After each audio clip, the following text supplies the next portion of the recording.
Okay, ladies and gentlemen, Content Farm number 13. I am joined once again by Peter. Hey, how's it going? Chill episode this week. It's nice cozy vibes. Lots of things to talk about, basically an infinite things to talk about. So I think this is going to be, like I said, this is going to be very, very laid back. Lots of a lot of good topics. Lots of good topics, lots of flow. Lots of announcements. Lots of announcements. Do you want to just get straight into it? Yeah. Nothing you weren't. The biggest thing for me. Yeah. The biggest thing for me was, I was just super hyped for Arc Raiders, man. It was such a good experience when I played it, and the whole community was just like all just hyped up and energized for it, like they're like, oh man, I can't believe it. And like when the demo stopped, they're like, oh, I'm going through withdrawal, the game was so good, I can't believe I have to wait until it comes out. And a lot of it was starting to crescendo around the Summer Games Fest. Can I just put the context in first? There's been 3 shows. So there's been 3 shows. First was PlayStation State of Play, which was meh.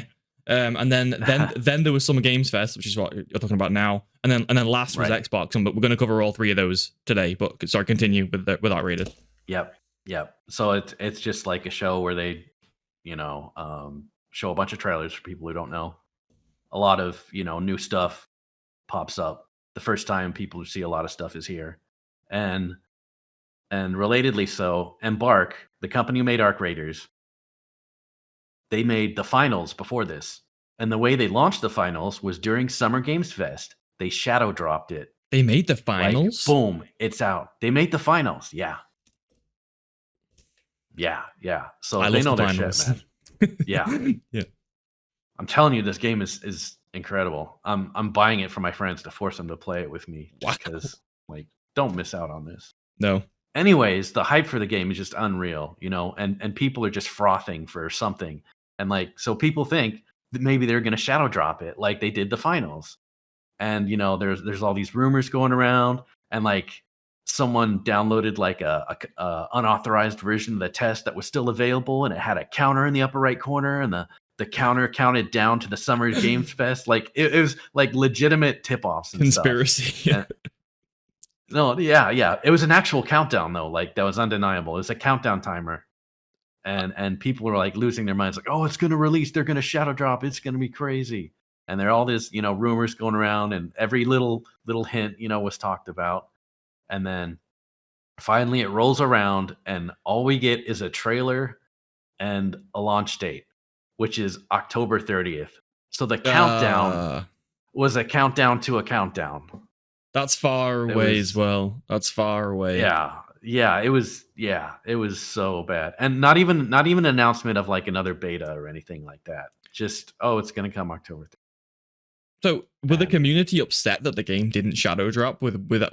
Yes. Yeah. This seems utterly disappointed. They were so disappointed. The developers made a post on Discord addressing it, and apologizing for misleading them. So it was misleading? Pretty big. What was misleading? And people were review bombing the fucking game because it didn't come out. This is how bad they were. Isn't that ridiculous? What is that? Was there any? So you said they apologized for being misleading. How were they misleading? What did they do to give the impression that the game was shadow dropping? They admitted they had a countdown to a countdown because, like I said, the timer was a legitimate thing. That doesn't mean the game's shadow dropping, though. Right. It's just that they admitted to making a lot of hype for the event. Okay. And kind of, making a bunch of, kind of over-promising to a point. And then, like I said, it's just an announcement for a countdown to a countdown. So they were just, a bunch of people disappointed, and they understood it, Okay. So they admitted that they were kind of, devious, misleading at some parts of it. Yeah. And could have been a bit more specific or something. But they realized it and they apologized. So that's no big deal. But man, it's going to be a while till it comes out. So, luckily I got stuff to, keep me occupied. Yeah. I had no idea that was a thing. Cause I watched that, Arc Raiders showcase with no controversy, with no with no real opinions. I didn't know any of that was Oh happening. yeah, the community was watching it with bated breath. There's like this chicken in the game where it like helps you get loot or something like that. Right. And they had showed the chicken, in one of the shots early on, and people were just losing their mind. Oh, it's the fucking chicken! It's the scavenger chicken! Oh my god! Shadow drop! It's what? Delusion. The community's on full on cope mode, man. That's copium. It's kind of funny, but kind of sad. But yeah, it's. But so that was that's that whole thing. That was your standout moment. The just the disappointment.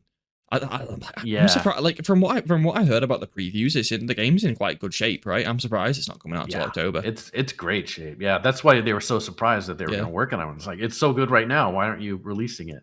And like, it's so in vogue. It's being talked about. There's a lot of hype for it. It's it's just out there right now.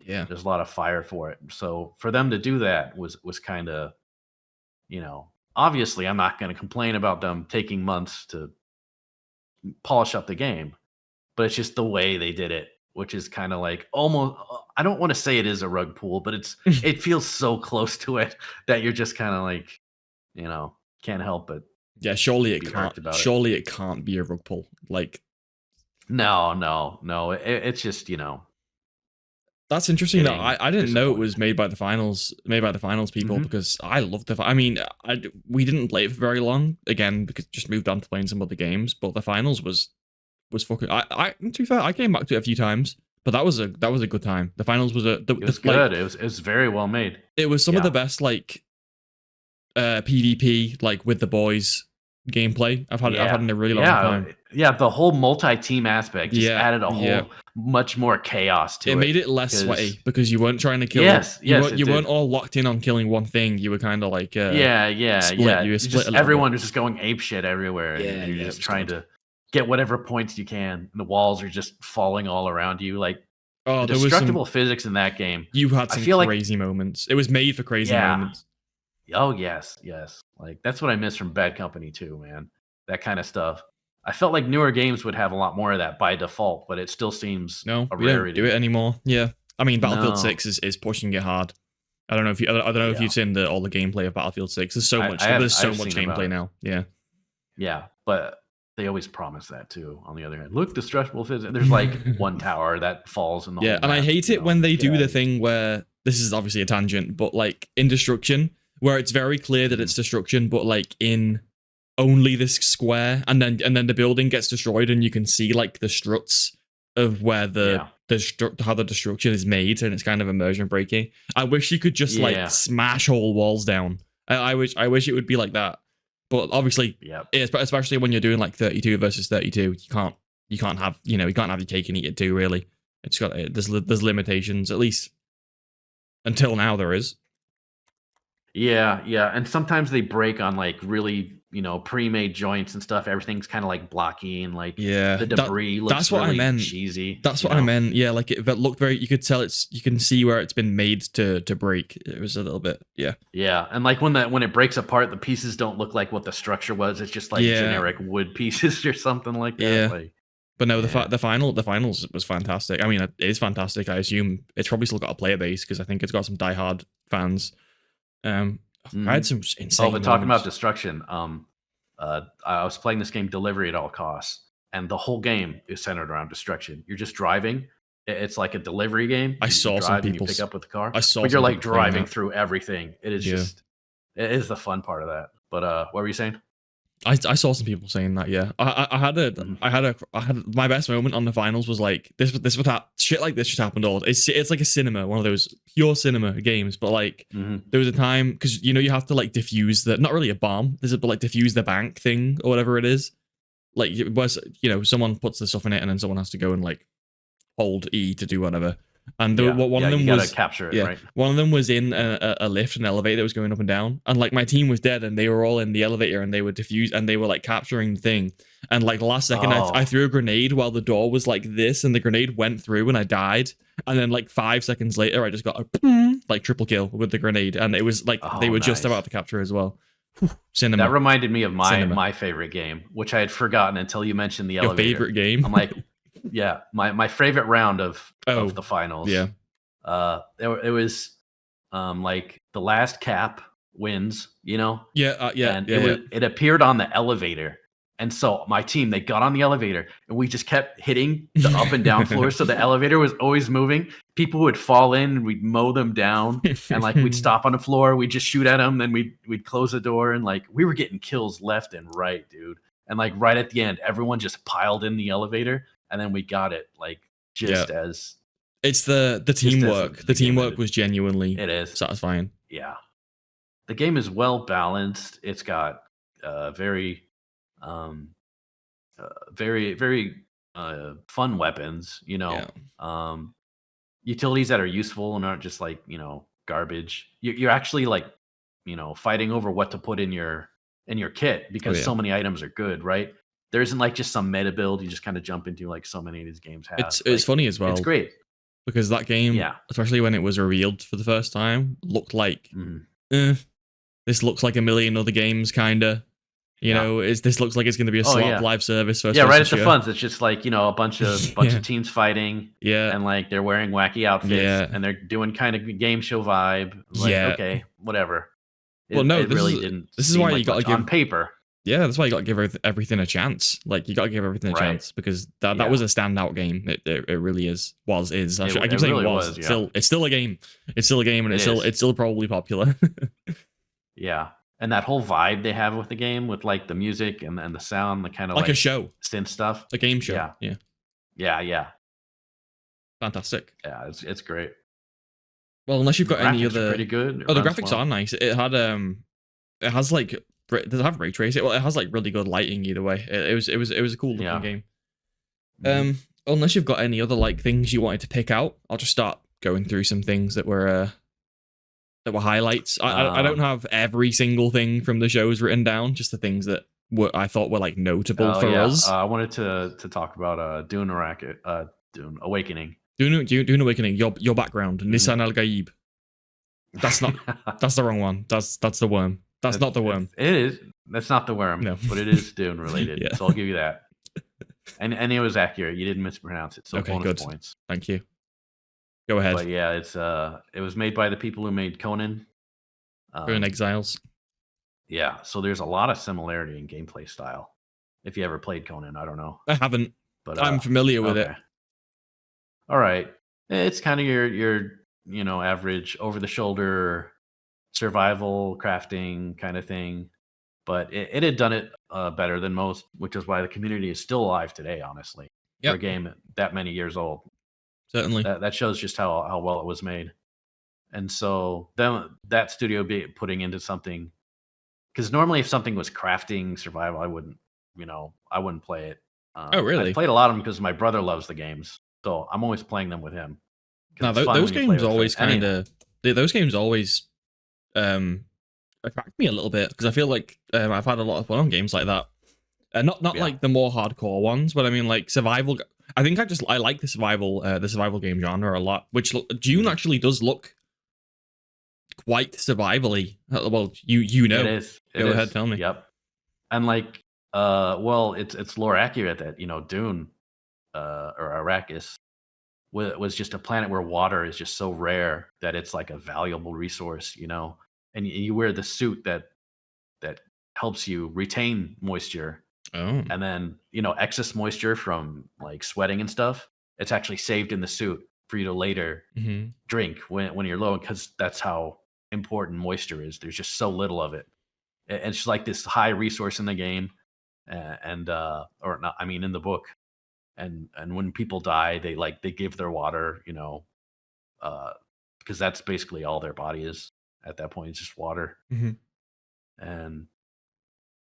And so obviously, thirst is a big factor, but they don't worry about like food or, taking a dump or anything like it. It's just, the water. And what's a really cool one is if you're out in the sun, you have a little meter that ticks up, because you can't be out in the sun too long because it's direct sun, Because it's so like it's dangerous. It's so hot. You'll be dehydrated. Yeah, it's literally dangerous. Yeah. So that's like a crazy one too, because I hate having to deal with stuff like the food and the extra BS like that. But there's no food meter in the game?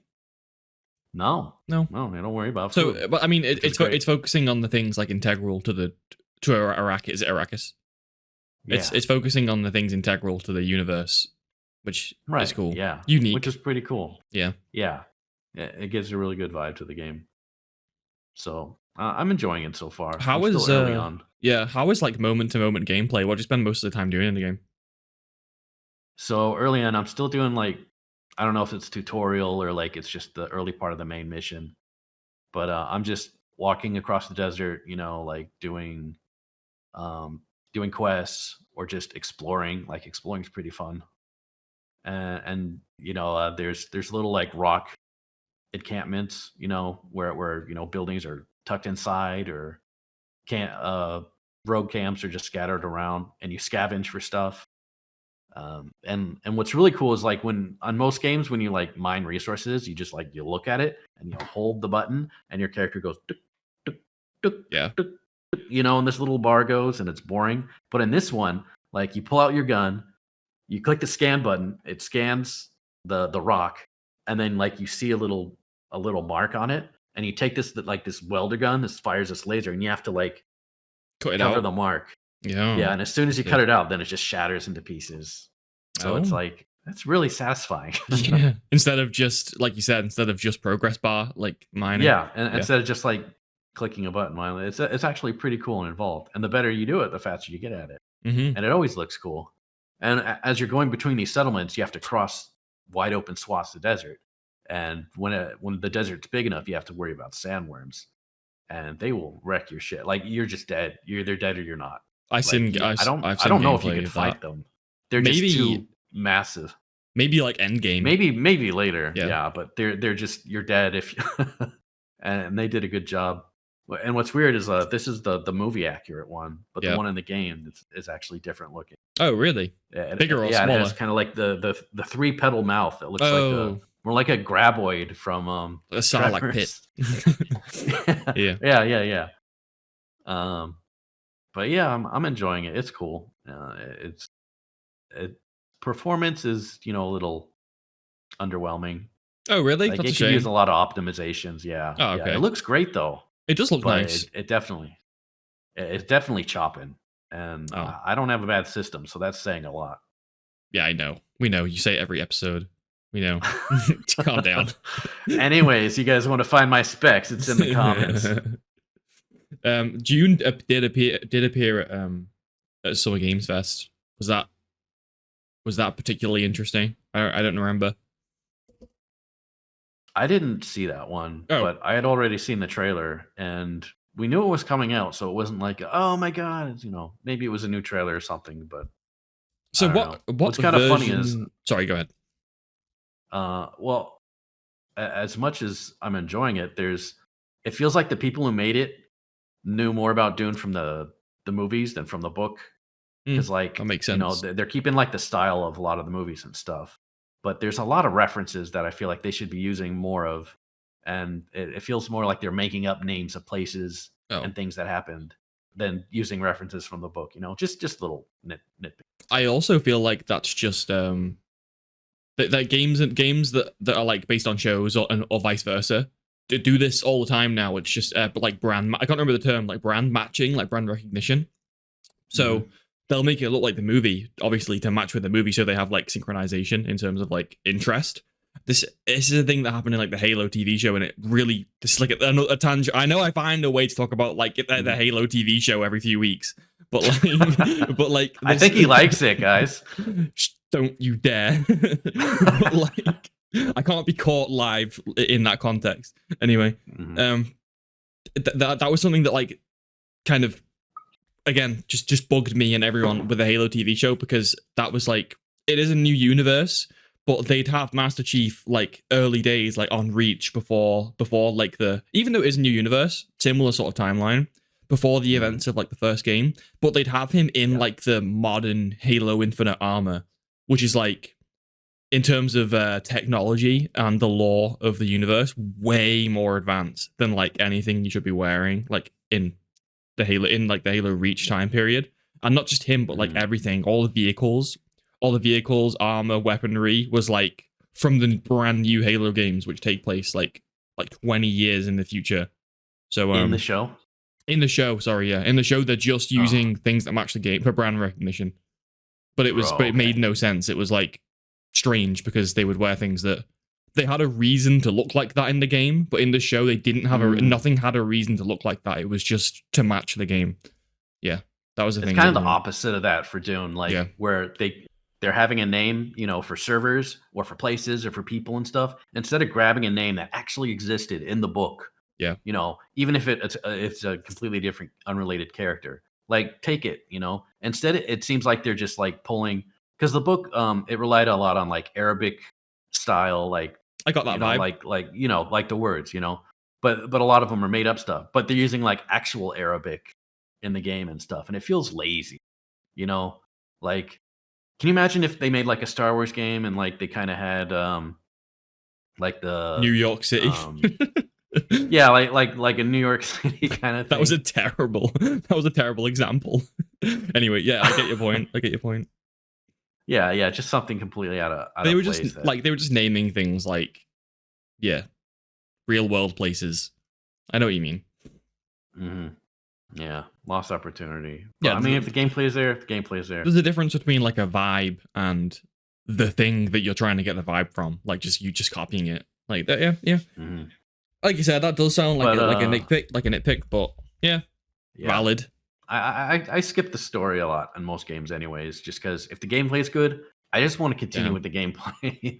Like the story is just like sometimes I'll listen to it enough just to see what it's about, and like sometimes I'll be like, oh, that's a good story, and I'll listen to it. Most of the time, it's just like this is predictable. I hate this dialogue. Yeah, just get me on with the game. So I gave the game a chance since I was actually interested in the books, and like the dialogue's just complete write-off. Like, oh really? It's pretty hard to listen to. It's a Mass Effect. It isn't. No. But no. So I didn't enjoy it particularly. But gameplay's good. Oh yeah, that's fine. Doesn't seem like a game you'd play for the story, to be honest. True. Yeah. Well, I'll start going through some stuff that was notable at the conferences themselves. Presentations, you know what I mean? First was definitely PlayStation State of Play. I'm sure you can see as well. I've got like the list of things that like stood out to me. I think the first thing they shown in the presentation, or one of the first things, was the new Bond game. Did you see that? Mm-hmm. Yeah. Yeah. So that's made by the people who make Hitman, which fits. That fits. Oh, it's by the same people as Hitman. Oh, okay. Yeah. Doesn't that just click nicely? Now. Yeah. Yeah. Which is that's pretty nice. Which is nice, and it's kind of exciting because I like those games. Those are like unique, cool games. Just walking around, like assassinating people. Yeah. Yeah. Cool. I feel like that could work really well with like a covert kind of mission, James Bond kind of thing. That is a good fit. From the trailer, it's also giving kind of Uncharted vibes. It actually looks very Uncharted. That was something that me and my friends all like noted while watching the trailer live. There's a lot of like in the trailer there was a lot of over the top action, like over the top melee combat and climbing and explosions and shit. It's giving big Uncharted vibe in a good way. Interesting Bond though. I don't know if you saw the actual Bond himself. Bond is usually like a more grizzled man.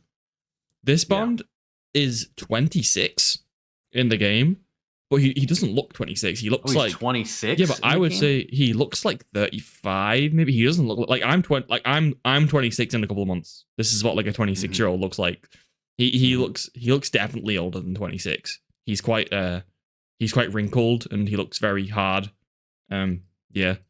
Anyway, yeah, these are I think that's nitpicks. just what you ever seen photos from like people like in the 70s or 60s or 50s when they were like 20 and they literally look like they were in their late 30s. Okay, yeah, you know what I'm talking about? Fair enough. Yeah, maybe I'm not considering that. Yeah.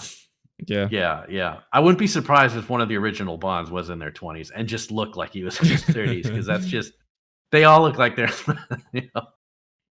Anyways, just an observation. Yeah, I'm not the biggest Bond fan. Despite I am British, but that doesn't mean I have to be a Bond fan. Believe it or not, I haven't liked the last like three or four maybe. That's fair. Movies. I mean, I remember 007 GoldenEye.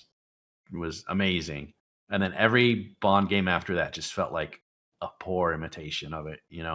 Like Hmm. I just haven't seen anything that quality from a Bond game. So I'm kind of holding my breath because it's literally a tie-in with a film. The GoldenEye was an exception. Because most movies to games, I don't even have to say much. Most people know Hmm. how that goes, right? Yep. Like most of the time, it's pretty terrible. Yep. But so any time that happens, I remain hopeful, but at the same time, I'm not expecting anything from it. Do you remember that hilarious Kong game?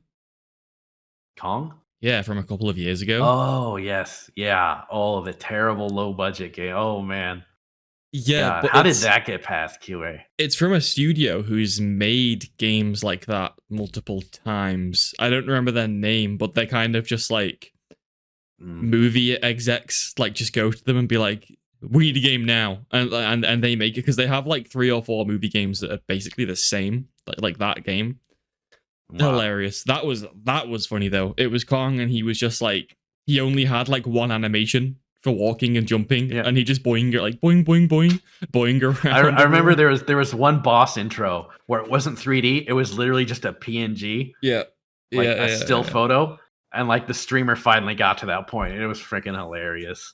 yeah. Like I watched a stream of that, and I just laughed at it for like an hour or two, which is rare for me to watch a stream, but it was so bad. That is hilarious. Like, I'm blanking on the name. I don't think it's just called mhm. Kong. I think it has No, it might be called, but I know what game you're talking yeah, about. But yeah, hilarious. probably had some stupid ass Yeah, it does. It does have some some stupid name. yeah. Yeah. Most interesting. Next most interesting in the PlayStation conference was for me Silent Hill F, which we've seen before at a previous state of play, I think. But this was a definitely a more in depth trailer. Did you watch it? Hmm. Yeah, that game looks creepy as fuck. Genuinely, Yeah, I don't get like kind of uneasy at games very often because I don't know, I feel like I'm yeah. kind of past that. Maybe that's like maybe I'm being a bit too overconfident in there, but like that trailer was creepy as fuck. They really know how to do that. It was quite They scary. do, they do. Yeah, and that's just like if Resident Evil is more of the kind of like adventurous, kind of actiony kind of survival, 100%, then 100%. yeah, Silent Hill is definitely more the creepy kind of vibes, like just you know, overboding sense of danger and doom. They're Yeah, really good at that, leaning into that aspect of it. Uh, and I remember, were they the ones who made the PT demo? Was that it? I don't know who. I thought Kojima made the PT demo. Oh, it was Kojima. Oh, okay. If I'm Well, wrong which and someone who likes Kojima just heard me say that, that's probably oh extremely yeah, embarrassing. yeah. They're already angry that we don't know if Yeah, well, Kojima worked on it yeah, or well, not. So it's all right. We lost him. we They're lost gone. him. Goodbye. Anyways, yeah, yeah, it looks good. I'm not big on horror games though, but it Yeah, does look good. I actually do like them. It's not like I said, the last few that I played I haven't felt like particularly scared at a game in a long time. I actually Mhm. just downloaded Silent Hill 2 last night because the hype around this one got me kind of excited for it because I do own it. I got it when it came out, the remaster. Sorry. Yeah. Um, but I never really played it. I played it for a couple of hours, then put it down for some other games, which is what Mm. I do with every game. So Yeah. so I'm gonna crack back on with that because my friends all give it like gleaming reviews. So I can't. I really need to sit down and play that. That it looks I've tried terribly playing atmospheric. yeah, I've tried playing a few horror games and like they just don't feel like they capture the horror aspect. It's interesting, isn't it, Um, how it translates to a game? yeah. It's Very yeah, and interesting. when it's put in a game format, it's just way more difficult to give that, that sense that you're afraid or you're scared or something. Besides, jump scares, which they litter all over the stupid thing. Yeah. What But horror games have you played?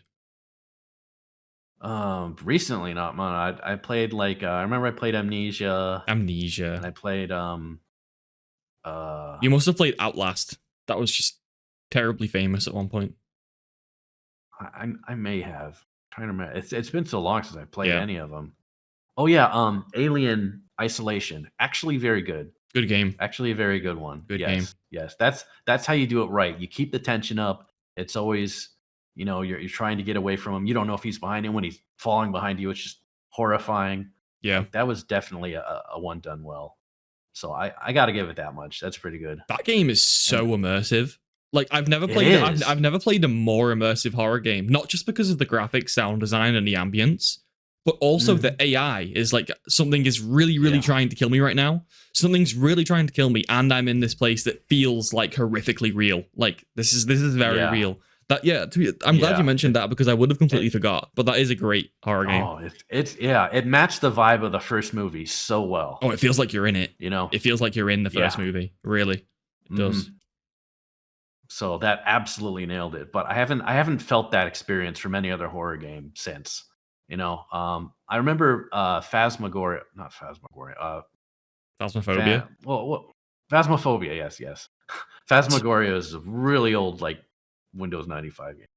Oh, but I remember when I first started playing that game, I was actually like getting like eerie vibes because you're like, oh, what's going on? The lights go out and you're like, oh shit, I can't see. Like there was a lot of eeriness to that game for something that's like multiplayer and kind of low budget and more about it, like I told you about the first time me and my friends played that and we were all in VR. I think you brought it up before. We were all in VR for the first time playing. Just no idea what we were getting ourselves into. I threw the headset. Well, I threw, like basically like it's funny as well because we were having like a boys' day of like playing some funny games. No idea what we were getting into. No idea. That's like, even better. That's even better. You get to the point where you get hunted, which is like we didn't know how to play the game, obviously. So we got hunted. And that thing chasing you in like full 3D VR is like, just kill me. And like, basically when you die in Phasmophobia, the ghost goes like this and like grabs you like this. The hands go on your, But in VR, it's like a pair of hands grabs your head. So I just took the headset off and was like, like instinctively. Yeah, I've jumped watching that on my computer screen. I'll admit that. I've jumped at least once watching those hands go on my on the screen in front of me. And jumping. I can only imagine a VR headset making it actually feel like those hands are. Yep. That's awesome. You know what it is though? It's about like this is what it's not knowing. That's what like the most scary thing is in any context, like movie or game. It's not knowing because that's what's so creepy. Like you said, Phasmophobia. Something about like the slightly dated graphics, very ambient, just like really bleak, normal looking houses in like the pitch darkness. But you don't, you know it's a horror game, so you know it's supposed to be scary, but you don't know exactly what's going to happen. You have no idea. It's like when you're new at the game. That is terrifying. Right. That's genuinely terrifying. Like, and that's something that unfortunately goes away. Because I have like 300 hours of Phasmophobia because it's like jokes aside, Phasmophobia is a really good game. It's like a really addictive game. Undeniably. But at the same time, the more you play a game, not scary anymore. It's not scary anymore. It's like Silent Hill. First playthrough, I'm sure you're terrified. But like when you played it like 5 times, then you've seen everything. You're kind of now it's just kind of old stock. Also, like I feel like that game could definitely get like that. Like within the same playthrough as well, because like this goes for basically any horror game, but particularly these ones that include like shooting or action and like looting and stuff. So you're not just walking around like being scared with a camera. Like it is a game. You kind of like clock on to the pattern. Like, okay, this is the section where I kill things. This is the section where I'm exploring and reading papers. And then once you clock onto that pattern, it does get less scary because you know what how the game works. Basically, that also kind of decreases the scare factor a little bit. But that's why games go out of the way to like get you to break expectations. That's both why Alien Isolation and Phasmophobia are good, is because like you're talking about, and like a regular horror, like I forget the name of it. It was Fear. Fear was technically a horror game, right? I mean the game where you like slow motion shoot people. Is that Fear? Right? Yeah, it was like a shooter with like fear elements or something. It was really weird, but the fear elements were very lacking. And just like that, just like other bad fear game, or bad horror games, there'll be sections you go through, and you know for absolutely sure you're safe. You know, like like you said, like parts where you investigate and stuff, where it wants you to like read a book or get some context. Like you can just sit in your room and you're fine. Yeah. But the thing is, and Phasmophobia, like no matter where you are in the house, you're not sure if you're safe. At any moment, the lights could click off, Yeah. and your flashlight doesn't work. You know, Yeah. and you really don't know where it's going to come from. And in Alien Isolation, it's the same thing. It's like this alien could be anywhere. Oh, it could pop out at any second. so You know, much so. I gotta be so much so I in gotta that be game. quiet. I gotta be planning my escapes. I gotta be looking through the nooks and you know, like so I feel like that element is really important to kind of keeping up tension, you know? Yeah, absolutely. Like you said, Alien Isolation is probably is probably the pinnacle of that for me anyway, because the alien the alien's AI is so good. I mean, even if you know that it's there, that just knowing that you're being chased is another thing for me. Just being chased is horrible. I hate chases, especially when it's behind you and you can't see, or you can't see it in general. It's like I remember part in Half-Life episode 1 or 2 where you go through like some alien layer or something, and there's multiple parts where you're just running from the alien and you're just barely making it each time to escape it, and you can hear them several feet behind you. And there's just the sense of, you know, it feels like primordial, like I'm some animal running in the jungle millions of years ago with a large predator behind me. Technically, it just there's a lizard part of my brain that just fires when that shit happens, and I'm just it's behind me, I gotta go.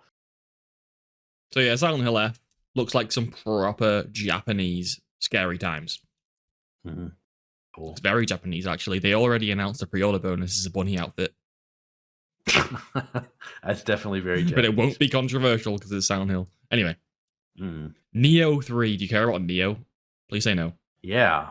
No. Yeah. Okay. I played the second quite a bit with my friend. It's so cool when like one of those Souls-like game has a good co-op. It does have good co-op. Yeah, me and my friends played it. I mean, I threw my controller into my fucking monitor and stopped. But me and my friends did play it. Like it has good co-op.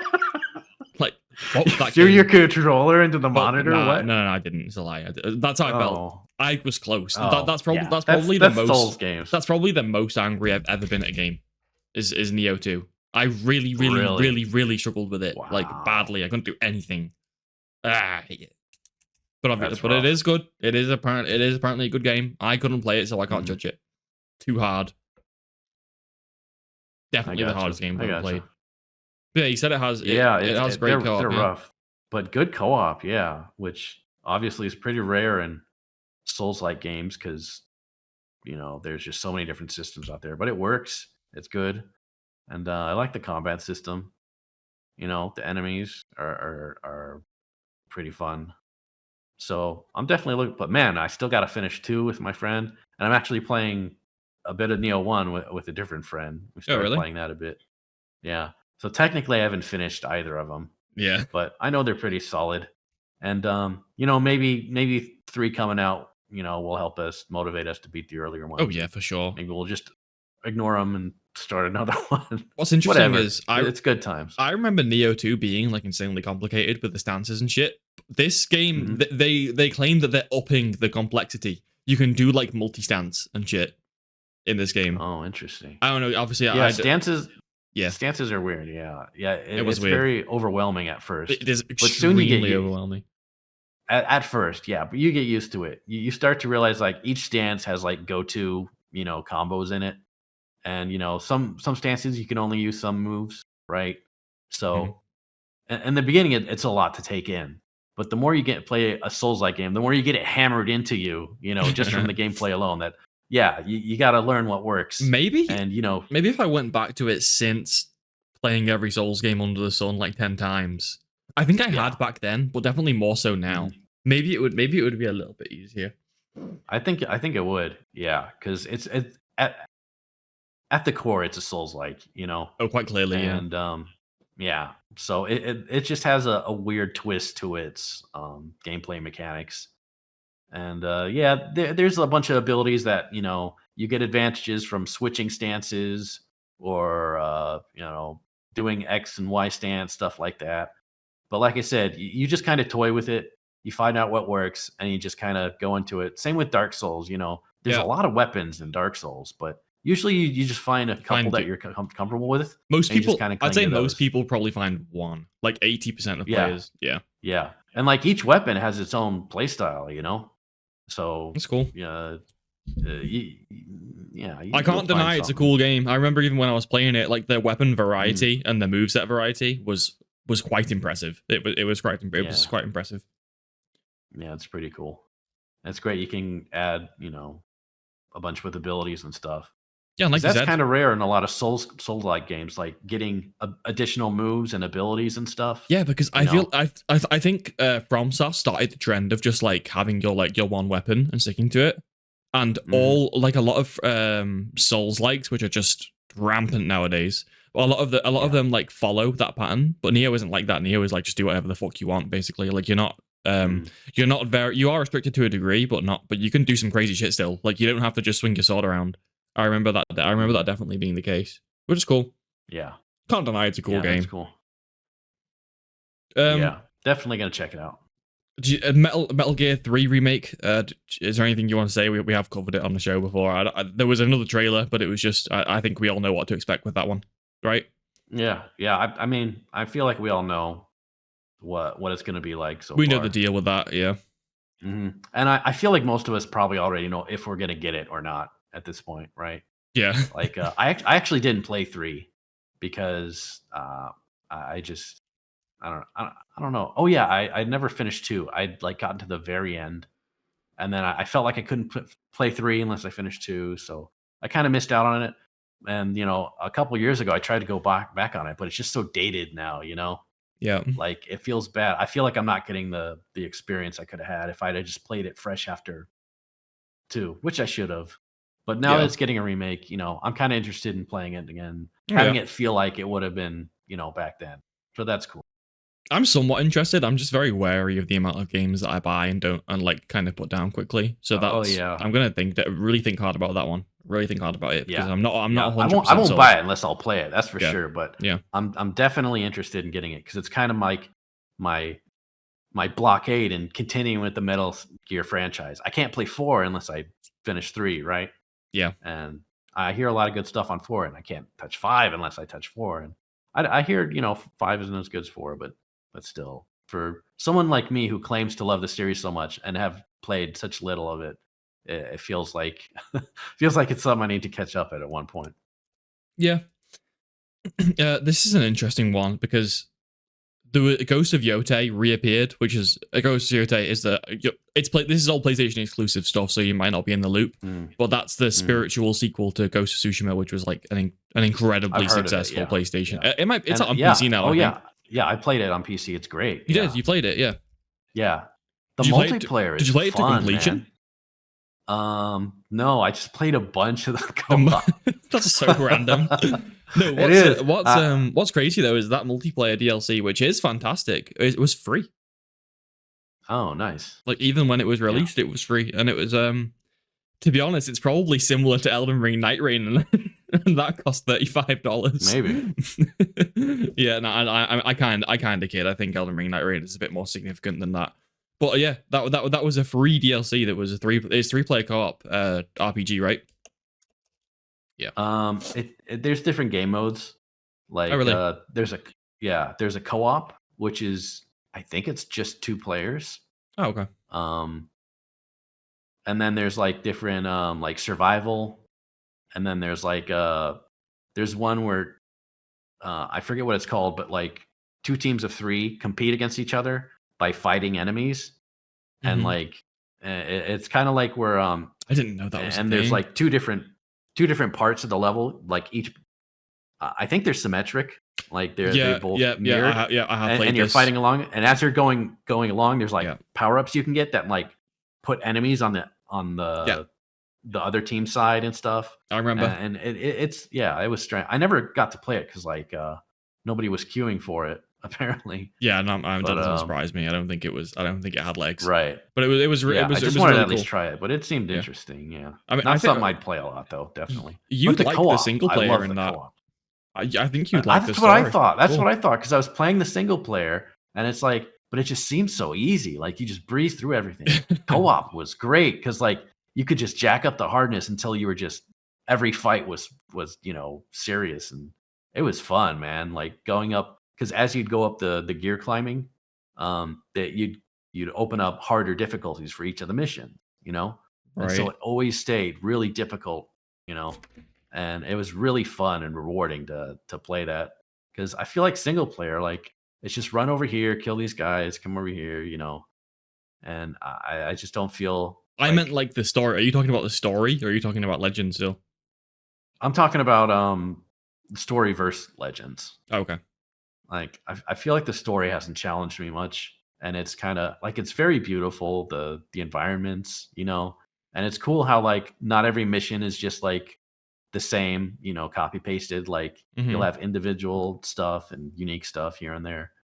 Ultimately, I just really like fighting like the demons and all the really harder, Yeah. enemies. Playing co-op, it kind of throws the harder enemies at you early on, So you're Yeah, I playing get the you. most difficult enemies again, and you're playing against a lot of them at once. And then you go back to single player, and it's like it's still very slowly introducing you to, the starter stuff. And it's taken so long to throw in the enemies that I like playing that I kind of got bored of it, which is weird. But I see. I see it. I see it. yeah. But Ghost of Yote is the spiritual sequel, which I think takes place like 300 years post Ghost of Mm, Tsushima, and I along with many other people, my friends included, have mixed feelings because we've seen snippets of gameplay and scenery from the new game, and it really just doesn't look meaningfully different from Ghost of Tsushima. Um, I think Ghost of Tsushima, I'm sure you yeah, know, just yeah, I even from saw a that. glance, was very unique looking. With the art style Mm. where it doesn't look photorealistic, but it's very petals and particles. There's always particles like Yeah, yeah. wind and shit like There's that. very a look to it, and There's a look to I it. had that feeling too. I Yeah. did when I saw the trailer for it. I thought like, how do they differentiate this Mm-hmm. from Ghosts of Tsushima? When like you said, it definitely has like a whole vibe and look to it, and obviously they're going to use the same engine or something Oh similar, yeah, of course, yeah. and quite possibly a lot of the same assets, slightly changed. But yeah, like you said, how do you differentiate this? What do you want to call it? Like medieval, Japanese medieval Mm-hmm. ghost mythology kind Yeah, of kind and of I thing. guess I have to say, like, I really don't know enough to make a judgment, obviously, Hmm. but Right, right. I still think it's a valid observation. Like, it's It in is. terms It in is. terms of art style and the game, what we know about it Yeah. really doesn't seem to have unique identifiers Hmm. from the other game. Maybe we just As don't good know looking as enough. it is, I think the thing is, as good looking as the graphics is, like it's just kind of keeping to like a traditional kind of realistic kind of look to it of traditional like Japanese, Yeah.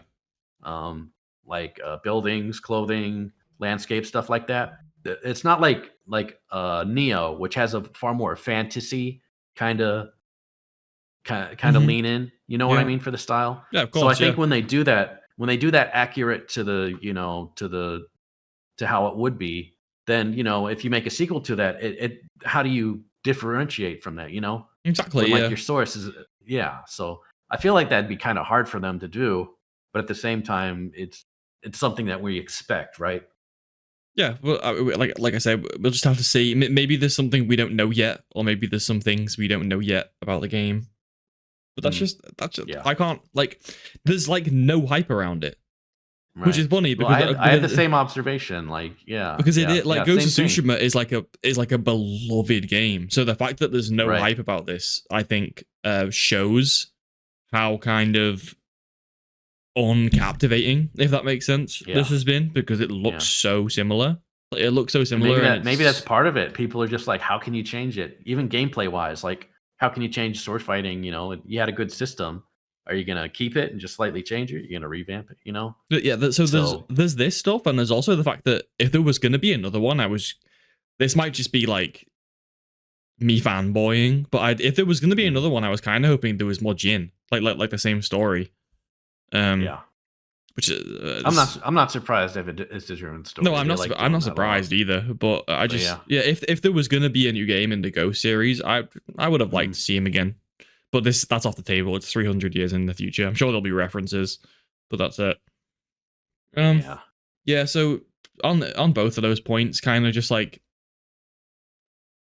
mid, not feeling any particular excitement toward that, to be honest. Yeah. Which is a shame. We'll see what comes of that. Yeah. Well, that's on them. I mean, it's really what they showcase about it, right? If they just show beautiful ancient Japanese landscapes, then how's that different than look, if they show a new trailer, which this could very well happen and might happen even within the next few weeks or something, with loads of like new weapons, new modes of like movement, modes of transport, completely new looking map, like a new place, like a different type of scenery, then I will completely take all this back. I'm just going off like what I've seen so far. It's kind of looking like Tears of the Kingdom. Yeah, that's fair. Yeah. Right. The last thing I have down for PlayStation is Thief VR, which was a standout for me because that's like a really good idea for a VR game. I like that a lot. Because Thief's always been cool, and Thief in VR sounds perfect, to be honest. Yes, yeah, that sounds like a match made in heaven. That's what I mean. Yeah. It could go anywhere though, because when you hear VR, you're kind of like, how gimmicky will it be? But it does seem like it could work very well. And Thief, that's the thing, yeah. I really want that franchise to do good. I love the first game so much. Yeah. Man, that game was revolutionary. Cool. And then there's a couple stinkers that came afterwards, so it kind of, cooled me off from the. Was there a couple of stinkers or just one stinker? I remember there was 3 which didn't seem that good, and then 4, was just felt out of line for the series. Like 3 and 4, I felt like were really weak. Yeah. So I'm hoping it's pretty good, but yeah, as far as VR games go, there's so few and far between actual good, like worth your time kind of VR. You know what I mean? It's tough, but that's the landscape for VR games at the moment. And they're usually just the more like fuck around games for me anyway. Those are the best. Like the games that are like slow and like talking and being really immersed, which Thief might be like this. Who knows? Thief, I think the idea of being a stealthy thief sounds cool in VR, but like a lot of the time, the games that are like really slow and quite tedious are, I don't enjoy as much in VR because I feel like a lot of the time you're just kind of stood there like an idiot with the headset on, like just doing nothing. Like if I'm in VR, I like the games where you're just like smashing shit or just like killing people constantly. With like gore and explosions and loads of guns. That's all I like doing in VR. Apart from that's what it's best for, honestly. I've recently had a big venture into VR table tennis, and I'm not even kidding. It feels exactly the same as just playing real table tennis. Like they have the physics down so well, and obviously the tracking these days is 100% accurate on VR. Like basically, it's so good, and you need it to be good too. That's the thing. Like the more natural it feels, the more you actually get involved, and the more your input actually matter. You're not just like of course, doing the Wii, what do they call it, waggle, doing the Wii waggle, and like, where it's just shake the remote or something. Like you're actually aiming, using your momentum and your speed, and it's great when they track well. I remember there's a boxing accurate game. It's 100% accurate. There's no input delay. Yeah. You can tell when they. Yeah, I've played quite a lot of table tennis, like in real life, obviously, and it like when I picked up this because it's been a while since I played, I was like, oh my god, I'm just playing table tennis. Like it doesn't feel like significantly, other than the fact you're not holding like a bat. I mean, although the controller is kind of similar weight wise to a bat, so it really so it does compensate quite well. So, but it really does. It really just feel like you're just playing it. Like, and also the I use the Quest 3, which has mixed reality, so you can, which means you can see through, and you can just put the table anywhere you want. I think that's including PvP as well, so you can just be like down like in your room or like outside, and just That's really cool. Just put the table down and play PvP. Well, you can do whatever you want. You put the table down, and from there you can do training. You can have like an AI against you. That's sweet. Yeah. Or you can go straight into ranked, and the queue time is like 0.5 seconds. You just immediately get games. It's that's pretty cool. With people who are decent at table tennis as well. Sometimes I get absolutely destroyed on it. Like genuinely, it's cool. That's cool, man. That's I feel like there's a lot more augmented reality stuff that we should be doing with stuff like that. Yeah. Like, I mean, especially like that's brilliant. You know, like a table tennis game, and then use augmented AR to put it like right there. Yeah. Yeah. Like I'm surprised someone didn't think of that sooner. With how perfectly that just fits. It also means like, because obviously you can, it's not only available on Quest 3, so you can choose to play it without mixed augmented reality. That's just an option that's available with the Quest 3. But when I play without it, so I'm just in like, in like a fake room, like a giant room, that means you just have to kind of rely on the VR boundaries, like the walls that come up when you get too close to a wall. But if you're in mixed reality, none of that matters because you can just see. Like completely clearly, so you know where everything is, and it adds to the immersion too. And it does, it's safer because you don't run into shit. and like it's immersive because like now it feels like an actual table. You have reference points that you're familiar with. Yeah, that is so good. That is very neat. I might even jump on it after recording. It's incredibly addicting. I might need to try that sometime just to say I tried it. Because, I hear about gimmicky stuff. Like I said, like boxing, feels like so gimmicky in VR. But then I actually played one. It's like, damn, that's fun. They're good. They're good. A lot of they're realistic.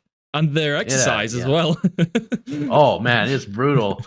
Yeah. Boxing in particular, I was playing some matches with my brother, and you just get exhausted from all that swinging. But it's not even just I think you can see why they train so hard. Yeah, those like hand related sports. That was a weird way of explaining it, but you know what I mean. Like those kind, like standing sports.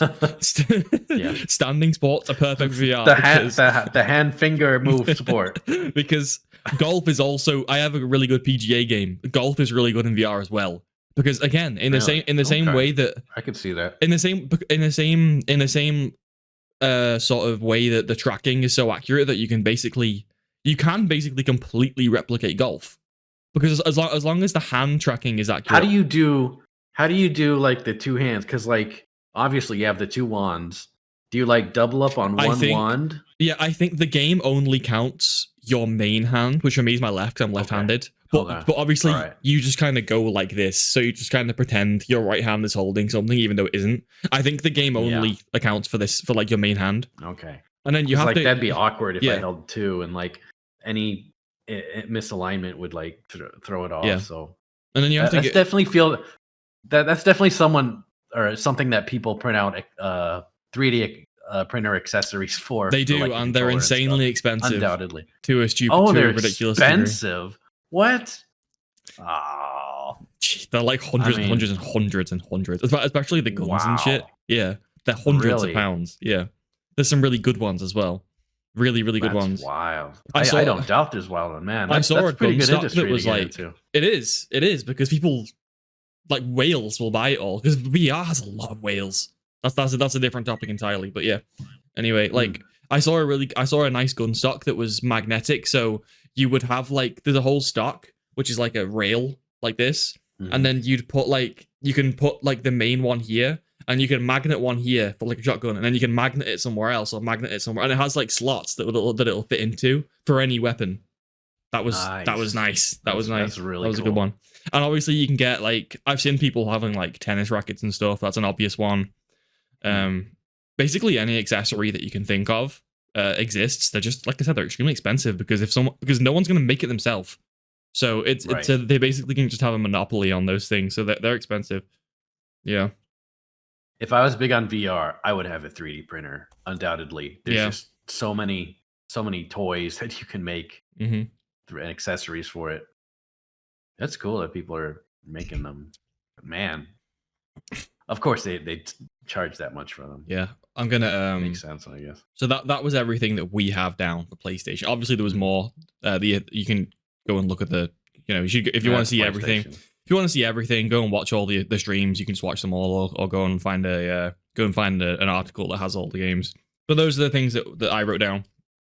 So next was, I think on Friday there was pretty sure it was Friday. There was Summer Games Fest, which we mentioned already because of June, because of Arc Raiders in June. There was some other stuff that I thought was cool. Well, there's one really big one. The biggest announcement of the weekend was at Summer Games Fest. We'll get to that last. The first thing they showed, which my friends missed because they didn't click on the stream fast enough, because they showed this like instantly, like immediately upon opening the Summer Games Fest, was Mortal Shell 2, which was a big surprise to me because I didn't think Mortal Shell 1 did well enough. Huge surprise. Yeah. I didn't even hear of Mortal Shell 1. Oh, you didn't? Wasn't even on my radar. No, had no idea about the game. Oh, it's just from cool. seeing the trailer, I'm like, this game's awesome. Yeah. like right at the end when they said to go to the website to sign up for the beta, immediately typed it into my browser. Website was unresponsive, probably getting hammered by people going, oh shit, we gotta get in. And I hammered that site so long until I finally got it. Even when the page loaded, the beta section, like it just didn't work. No. Like people are in the Discord like talking about it and shit. Yeah. Finally I got it and I got in. But man, I played the beta for the first one. I played the beta for Mortal Shell 1. Yeah, it was just it was just like the first area of the game, restricted, so you can't leave. Mm-hmm. It's a cool game. That's the game where it's kind of has like the whole gimmick is that you play as different shells. That's what Mortal Shell means. So if you noticed in the trailer, it was showing montages of like loads of different people, like characters. Those are all your shells. Like, so they're characters basically, and you can choose whoever you want to play, and they're quite meaningfully different from one another. It's nice. It's a cool mechanic. So your base form is like this white gooey figure. That's like who you actually are. Your core being, and you wear like whatever. I think you might have to defeat them maybe, or you unlock them somehow because they're NPCs, and then they become shells. I don't remember exactly how it works. Cool. It's a nice thing. It's a nice mechanic, and it also has this mechanic where I don't know if this will return. I'm sure it will because it was quite it was quite integral to the first game, where you would turn into stone before you get hit.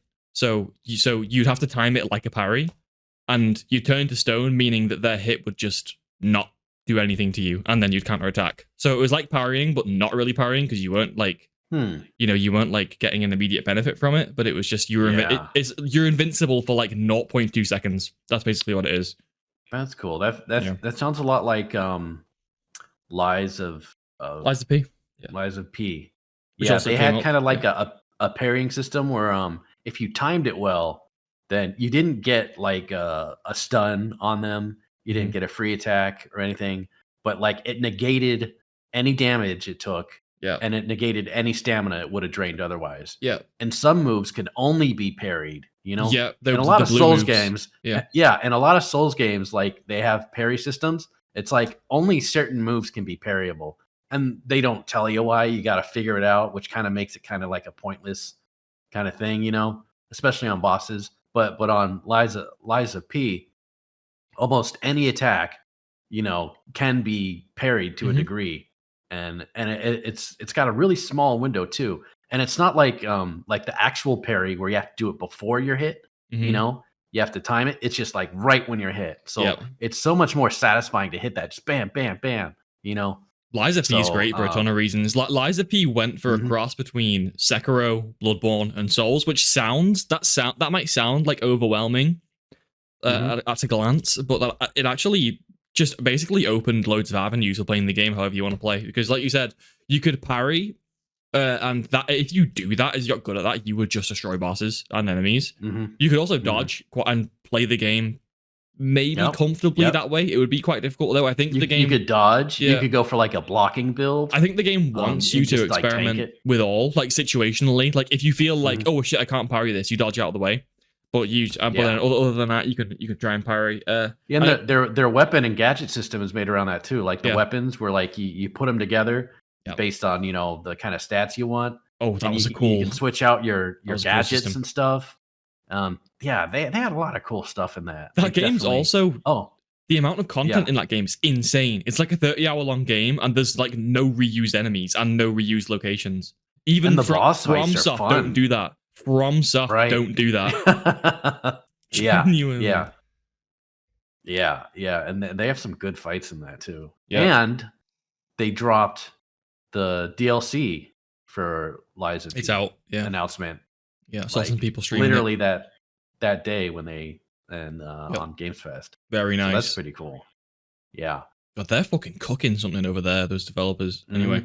Yeah, they know what they're doing. That game also has Blood Tinge from Bloodborne, which is just another thing for like another avenue of play and another avenue of like just getting your like just feeling like you're feeling like there's always a way back. That's the mechanic where when you get hit, if you deal damage back quickly, you can make some health back from the hit you just took. That's just another thing where it's like there's always a way to win. Like even if you get hit, you're not complete. Like that's not just a guaranteed loss for you. Like you can make health back. Like it also has a mechanic where if you do a ton of damage, you get heals, like your health flask. If you do like enough damage, I don't remember if it's like damage or staggers, but you get the health back. You get the flasks back, which means you're never at a point like in Souls games where you've made loads of mistakes at the beginning of the fight, so you're like, oh my god, I may as well just restart because I've run out of flasks. Yeah. That can't happen in Lies of P, because if you all of a sudden become a god, you'll get all the heals back. So you never it's the definition of never give up. Like there's no reason to give up in that game. Yeah. Because like in Souls, there's parts like you said where you're just out of heals and like, but you're locked in, you're making all the dodges, you're doing all the right moves, and then you just die to some bullshit like tiny little mistake you made. Whereas in this one, you can make the tiny mistakes, just don't make too many of them, right? Yeah, and don't have them pile up. And if you do actually get a good stint, then that feeling of getting a second win, a second chance is so much better than like the feeling in Dark Souls when you used all your flash. You're not even halfway through the boss's life, and you just have this feeling of, okay, when's it gonna happen? When's this one shot just gonna take me out and piss me off? Yeah. Before I kill him, because I know it's coming, because there's no way I'm gonna beat him with one. Yeah, and that opens the avenue for moments that can't happen in FromSoft games. Because I've seen some crazy clips of people like being like 0 flasks, no health. But then they're like, oh no, fuck it, I can do this. So they just full send, and then they get the heals back, and then they work the boss down, they land the parries, and they get the kill. Like from being just guaranteed dead to winning. Like that can't happen in Souls games because they don't have these kind of, like earn your way back mechanics. Anyway, yeah, I could glaze Lies of P forever. What a game! I got stuck on the final boss though, so I don't even know if I can even comment. I didn't beat the final boss; it was too hard. But it's hard. A fantastic game. Yeah. Did you get to the second? The nameless puppet. Yeah. I'm talking about a nameless puppet. Yeah. Yeah, you get to a second form though. Oh, is that? Yes, I know what you mean. The one with like all the strings and shit. Yeah. Yeah, that's the wild one. Yeah, the first one just wears you down. Crazy. And the second one just happens. You're like, oh god damn, this guy. Yeah. I'd love to revisit that game, but there's just every day there's a building list of games, man. Yes. There's so many games to play, so many old games to jump back onto, so much stuff. But if you like Souls, Lies of P is, in my opinion, easily the best non-FromSoft. Quite comfortably. I'd agree. One of the best non-FromSoft Souls-like. Yeah. Honestly, I'd even say Lies of P is probably better than some Souls got. Oh, 100%. I think it's better than Dark Souls 2. Dark Souls 2. I think it's better than Demon Souls. It's better than Demon Souls.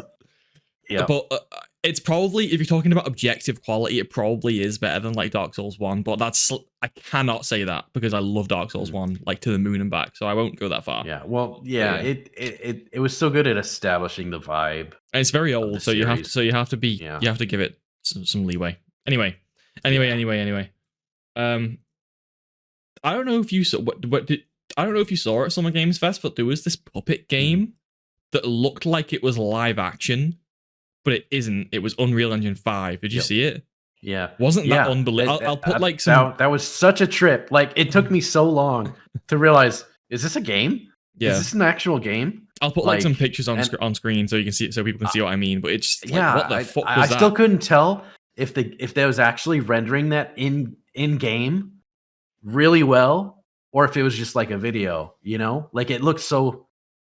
Like if it's just a video, I feel stupid. But no, it's they confirmed it's rendered. It's Unreal Engine. Yeah, that's so wild. It looks so real That's so crazy. It says at the start of the demo, the disclaimer, like everything you see is rendered in real time. Yeah, I my mind just couldn't comprehend because it looked like a video. It was just so well done. It's so weird, right? I kind of it is when I think about it, I kind of get how it's done because the cool thing about a puppet is that the whole thing about a puppet is they only have like 2 moving parts in the head, which means you can just really, really detail the fuck out of the whole puppet. And I think less moving parts is just way less strenuous on any kind of engine. So you're not rendering a face with like skin and shit. It's exactly different. It's completely different. Yeah. I mean, it's the whole point of well, not the whole point, but like just the fact that the puppets aren't real. They're just fabric. All you're doing then is having to simulate the fabric, and then it's kind of like that Yoshi's the woolly one. What was it? You know, the yarn. And I'm stuff, not sure what you I'm mean. talking about. There was a Yoshi game, and it was like the theme was like yarn and something. Like everything looked like it was made out of home crafts, with like wool and cotton and cardboard and all that stuff. And like it looked really good, and that was because they were good at making all these materials look good. Just like you said, you don't have to worry about the living segments, and like skin and texture and like exactly movement. It's all really standard. And like you said, puppets are pretty stiff. They have articulation on set joints and once you get the movement down, then everything else just kind of falls in. I feel like they got that. So that's really cool. That seems pretty interesting. I wonder. Yeah, it's very impressive either way. Like regardless of how you kind of paint it, it's very impressive, and it's cool that we're at a point where we can do that now. It's 100% photorealistic. It doesn't look like a game at all. It's actually really impressive looking. It is for a game about puppets. it has impressive looking graphics. I have zero interest in the game. Like I don't even remember what it was about. I don't remember. I'm not gonna lie. But I think it was a boxing game or something. What? What? I didn't get that vibe. Yeah, I think I was kind of thrown off by like what kind of game is this actually? I was like, I think what it's a boxing am I looking game with, at? like a story behind it or something or you're he's right. a boxer. You're right. Yeah, you're right. I remember now. There was a bunch of scenes at the end where he's in a ring, so it may just be a part of the gameplay, but it's definitely a factor.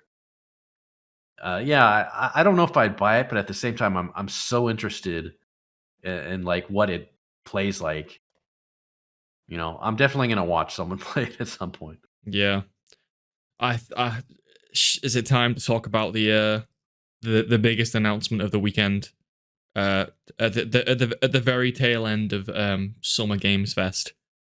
Oh yeah, Jeff Keighley was hyping everyone up as he always does, because like I swear he pays for this shit, because like he always has all the biggest announcements. But he was very chuffed to be able to show us Resident Evil 9 for the first time, which is funny because in the presentation there was like maybe 30 minutes earlier there was a segment where like there were like a Capcom Resident Evil representative, designer, CEO, man, I don't remember who it was.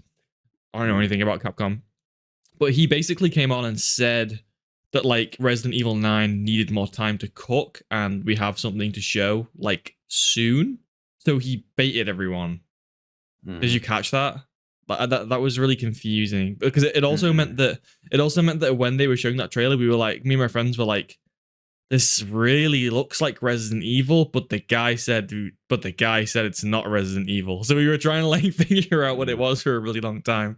But yeah, it was Resident Evil. I missed that, but that's pretty cool that they do that. Yeah, he basically came on and it was like he was trying. It kind of had like the vibe that he was like felt like he had to say something, but he was apologizing for not having anything to show yet. He was like, "Look, just confirming again, Resident Evil 9 still on the way, still under development." And then he was like, "Thank you, goodbye." That was it.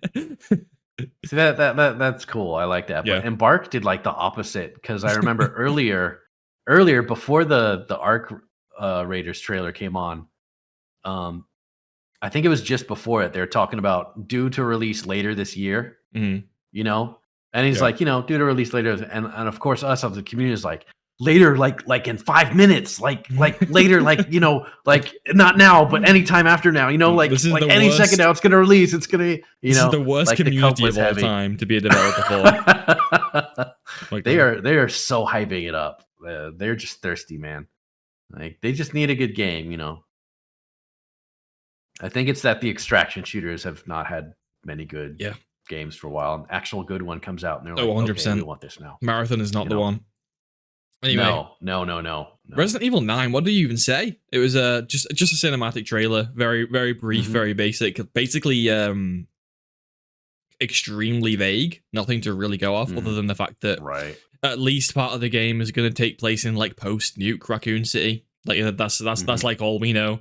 I think someone from Capcom did confirm that the character Grace Ashcroft, who's daughter of someone Ashcroft from another Resident Evil name. I'm not from another Resident Evil game. I'm not 100% familiar. I apologize. I only like a few Resident Evil games. Ashcroft. Yeah, daughter of someone from. Wasn't that the president's daughter? Was that it? No, that's Resident Evil 4, right? Anyway, yeah. Grace Ashcroft is the son. I keep saying son. Is the daughter of someone from another Resident Evil game, and she is apparently the main character of the game. Which some people are like, where's Leon? Where's Jill? Where's Claire? I think it's still likely that some at least one of those characters will appear in the game or have like a role. But honestly, I actually do think Grace will be the main character. A lot of people are saying no, like Leon's the main character and we're going to rescue Grace. That's not the vibe I get at all. I actually do get the vibe that it's going in like a not relying. No, there's nothing in the trailer like of that degree. Yeah, like why assume like so many Resident Evils have like skipped all over the place to assume that it's going to have Chris or Leon or Claire or anything like that is, especially with the last couple ones. Yeah, I really get the vibe from that trailer that like we're not relying on older stuff. I think there's a couple of new characters who will look promising and look in like they're very clearly focal in that trailer. So I think we're definitely gonna be focusing on them. Will we see get appearances from other characters? Probably, because I feel like Chris likes to turn up a lot in the last couple love of games. Intertwining characters and stuff. Yeah. 100%. Just like the main characters, is related to so and so, and from much, and like they love doing that, intertwining the stories. Especially being events in Raccoon City. But yeah, in terms of the overarching story, I definitely think Grace will be the main character, the woman from the trailer, and I think it'll be very kind of mystery vibe. It looked cool. Obviously, it was very vague. But it did look cool. It does. Yeah. I'm just happy that we've seen it, and I'm happy that it's on the way because those games coming out is so exciting. Like more so than like other releases. Even like the 4 remake was like I was so excited for it to come out because I hadn't played the original, and I like 7. I like 8. Oh yeah. I like 7. I like 8. So I know that I'm gonna like it. I know what I'm kind of what I'm expecting. It's so solid. Yeah. So I think my all-time favorite was 2, but 4. Yeah. Very close to the original or remake. The OG 2 and 4. Yeah. Very. It's so like I really get hyped for those kind of games coming out. I know that they're going to be decent. And I know what to expect. Like the vibes. Whew. Very nice to know that it's on the way and it seems to be in good hands. Absolutely solid series. With a couple exceptions, but some good bangers from that. Oof. So that's all I have written down for Summer Games Fest. Obviously, there was loads. There were some really interesting ones here and there. Nothing really stood out besides the one we mentioned. But I put down the ones that I thought would be best to talk about. But obviously, my mind's blanking right now. But there was loads. Everyone should go and watch the whole presentation. There's loads of good stuff. Yeah. We're just talking about the stuff that we know something to talk about besides the trailer, I guess. Yeah. Last was on Sunday. It was Xbox. Didn't have high expectations for this, but no, it was actually probably it was close to Summer Games Fest in terms of being like quite good. Lots of juicy reveals and news. Again, I've got a few things written down. I completely missed out on that one. So yeah, I think some people didn't even know. A lot of people didn't even know it was on. I just saw on Twitter that it was on. Yeah, I'd heard about State of Play. I just happened to miss it, but I literally didn't even hear about the Xbox one. That's pretty bad on their marketing. So yeah. So Elder Scrolls Online, do you like that game is like over 10 years old, right? Or like maybe 10 years old exactly. It's pretty old. But that game is still getting updates. I wrote that down because I thought it was so funny. That is pretty wild. Like Guild Wars 2, like that got an update. Isn't that, or it's going to get an update? Like I remember seeing one of the yeah, it is getting. Isn't that the reveals like extremely old? That's even older. Yeah, like yeah. I can't remember which showcase that was, but yeah, we did see Guild Wars 2. We did see Guild Wars 2. Yeah, that was surprising. That's insane. But, I mean, like what? Yeah, more power to you. I guess. Elder Scrolls Online, it kind of appears at every Xbox conference, and then no one thinks about it again until the next Xbox conference. Apart from the people who obviously live and die by it, which just must be people because the game is still popular. Yeah, people play it. It's still there. People play it. That's for damn sure. I had like a 65-year-old college teacher who was addicted to Elder Scrolls Online. I think that's the only person I know who's played it, and he was like an old grey man. I think he was an alcoholic, and he loved Elder Scrolls Online. He was just talking about it all the time. He also let us play Counter-Strike Source against each other in classes in like a 5v5. Yeah, it was nice. Damn. It was nice. Counter-Strike Source on Office 5v5s. That was a good times. Man, that does sound fun. Did you play the first High on Life game?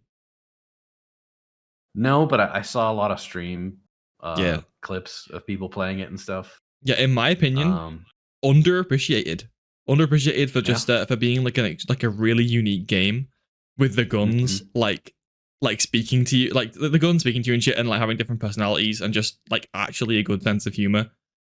Just unique game. Just basically a complete trip. It's definitely unique. A complete trip. Yeah. Like you just play it and you're like, what the fuck is happening for like 15 hours and then the credits roll. They leaned into the wackiness and the absurdity. So hard. Yeah, but it's actually like it's fun, and it has, although it looks very silly, it's got cool visuals. Like they obviously put a lot of effort into it.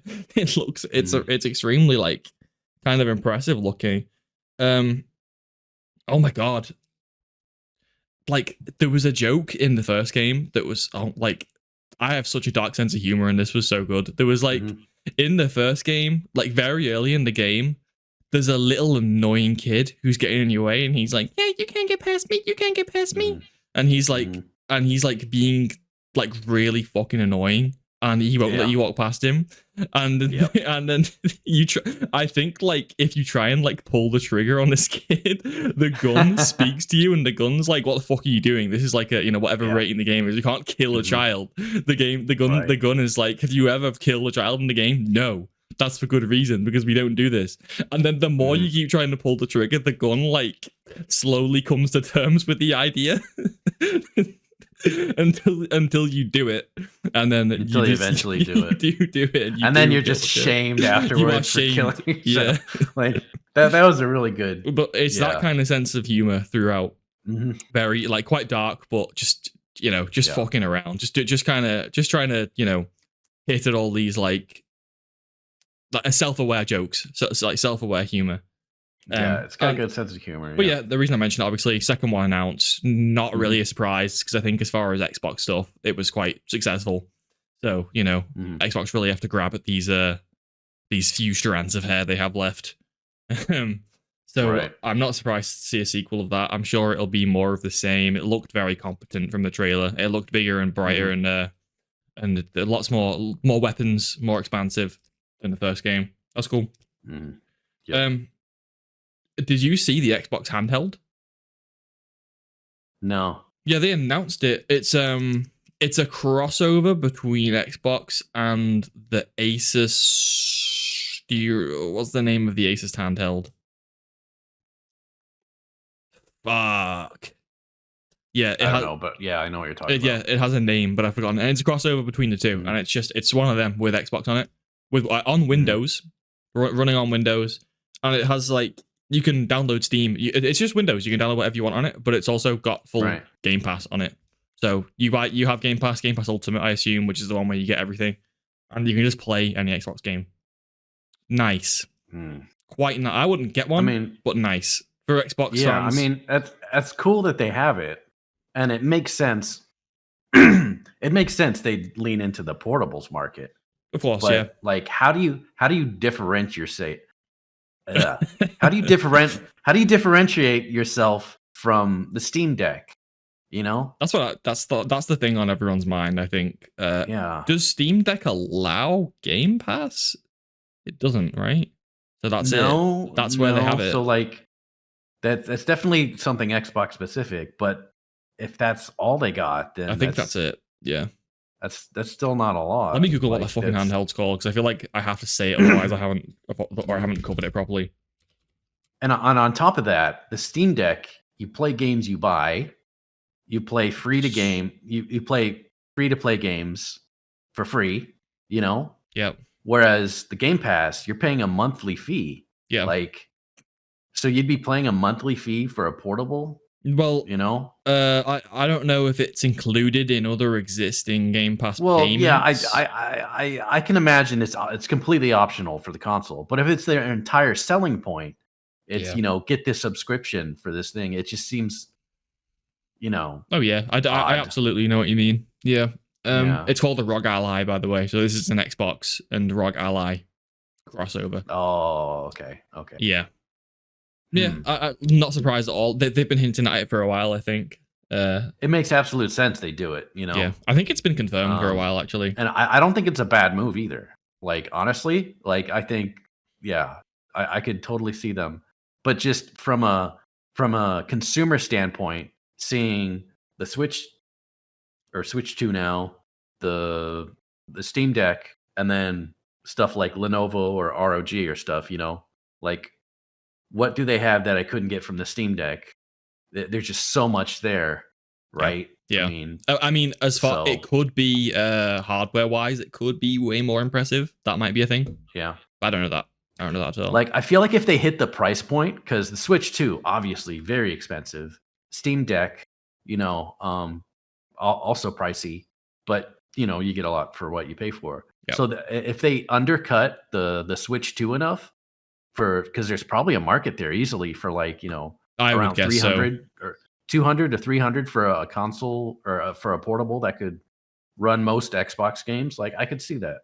Yeah. I would guess so. Yeah. Also, speaking of the Switch 2, as much as it pains me to say as a Steam Deck enjoyer, I think the Switch 2 kind of puts the Steam Deck to shame a little bit in terms of hardware capacity, because I've seen some comparisons of games like Cyberpunk. It could, but only because it's newer.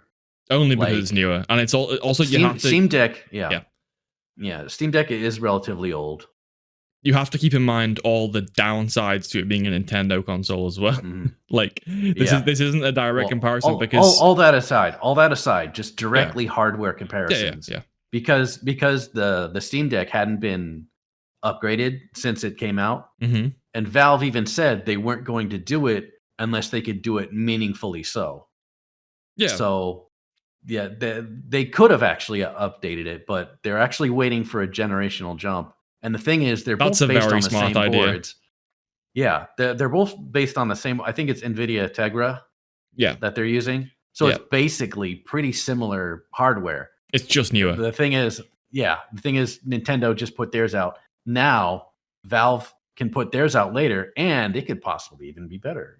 It probably surely it will be. They wouldn't release a new one if it wasn't better than the direct competition, which is and it just makes sense. Why would you release a new Steam Deck that is new and comparable to the new Switch? 2.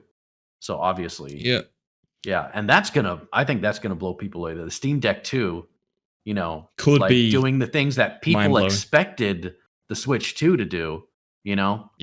But didn't. So definitely good for Steam. Steam and Steam powered and all that.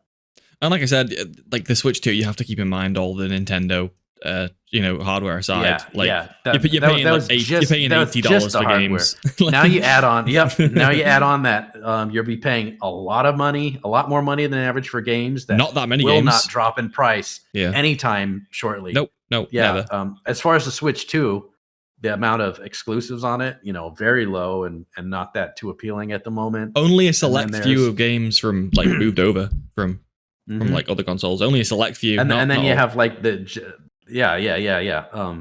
100% of them. It's not completely backward.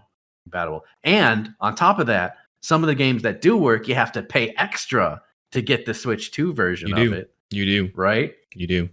That's terrible.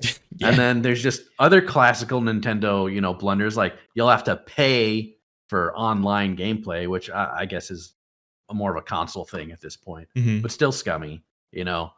And the new stuff, which you're well aware of, like you don't own the actual games anymore. I'm not even being pedantic. Like you don't own the physical games. It's just a key on a card now. I know. There's no actual game on the. So if you ever, you know, need to, it technically can't just be removed from you at any time. That's the consensus. And that's just and not only that, they could brick your system at any time that they want, which they have, which is a terrible precedent to set for a console.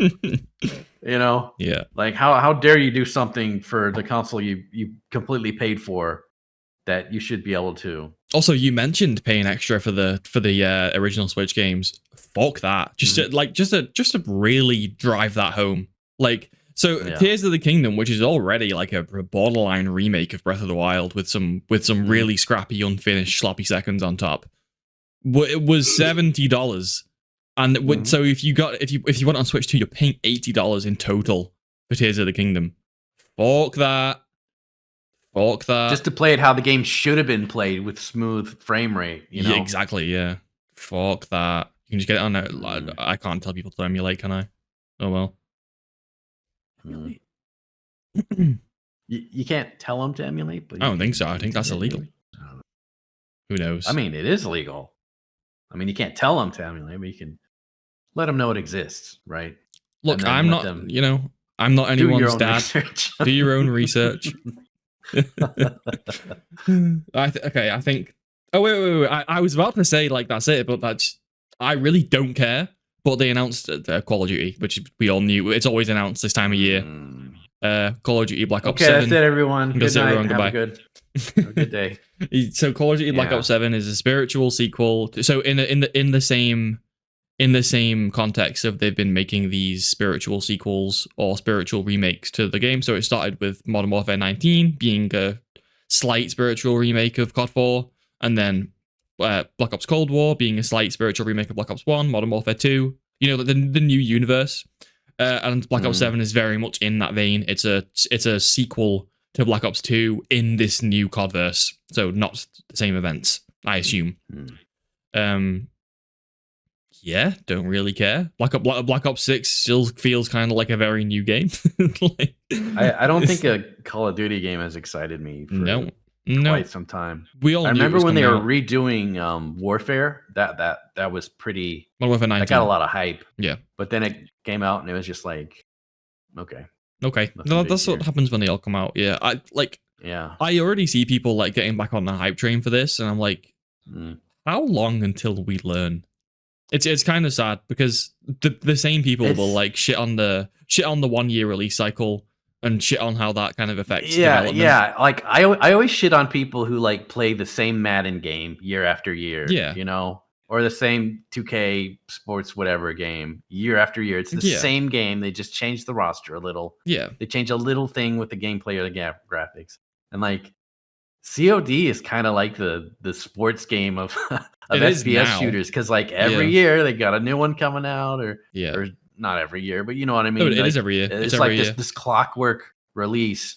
Is it? Yeah, it's every October. Yeah, they've been doing it for a long time now. Yeah. Really? Okay, yeah. So I've just haven't been in the loop. Like, no. I mean, that's how much it's not a big deal, because like it's just like I didn't even know they've been doing it. And it's like you can't get often. Even if you wanted to be excited by the aesthetic and the vibe. Outside of the campaign, which might be good, although I haven't liked one a lot in a long time. Aside from that, you know that the vibe is only going to last a week until the store bundles come out, and then everyone will, and then the art style will be gone. That happens every time. I'm Everyone's worried wearing clown suits and Halloween costumes. I'm worried about that happening to like Battlefield 6, but I hope those developers are self-aware enough to know that people are sick of that, and there's a market gap for games that keep the art style. I hope. But I hope EA and Battlefield know that, especially because they're making such like a cool like modern warfare, super hyper realistic Battlefield game. Please don't do the store bundles like a few months after release, please. Battlefield games have always been so good for like going back to them and getting straight back into the vibe. Like Battlefield 1, you go back to it now, people playing and everyone's like in. It's just still so immersive. It's still so cool. It's still like everyone's like playing their roles. Everyone has like the time period outfits on for the most part, time period accurate outfits, and everyone's just like getting immersed. Can we please keep doing that? Because games don't really do that anymore. Yeah, well, I mean that's kind of like the delineating factor from Battlefield and Call of Duty, right? It Like is. Battlefield has these very like, look at Battlefield 1 versus Battlefield 5, Yeah. and then what was it, Battlefield 4 or something? Like they all go from like modern day World War II, World War One. They kind of they got a lot of variety to them. Call of Duty, they all just kind of mesh together. Like I remember they had like the 70s, Cold War one. A while ago. I forget. Was it literally called Cold War or something? Yeah, it was called Black Ops Cold War. Yeah. Yeah, that was one of the few like actually different, ones. Yeah, but even then, they mesh together post launch because all the shop bundles are the same, so it doesn't really matter. But even that just felt like.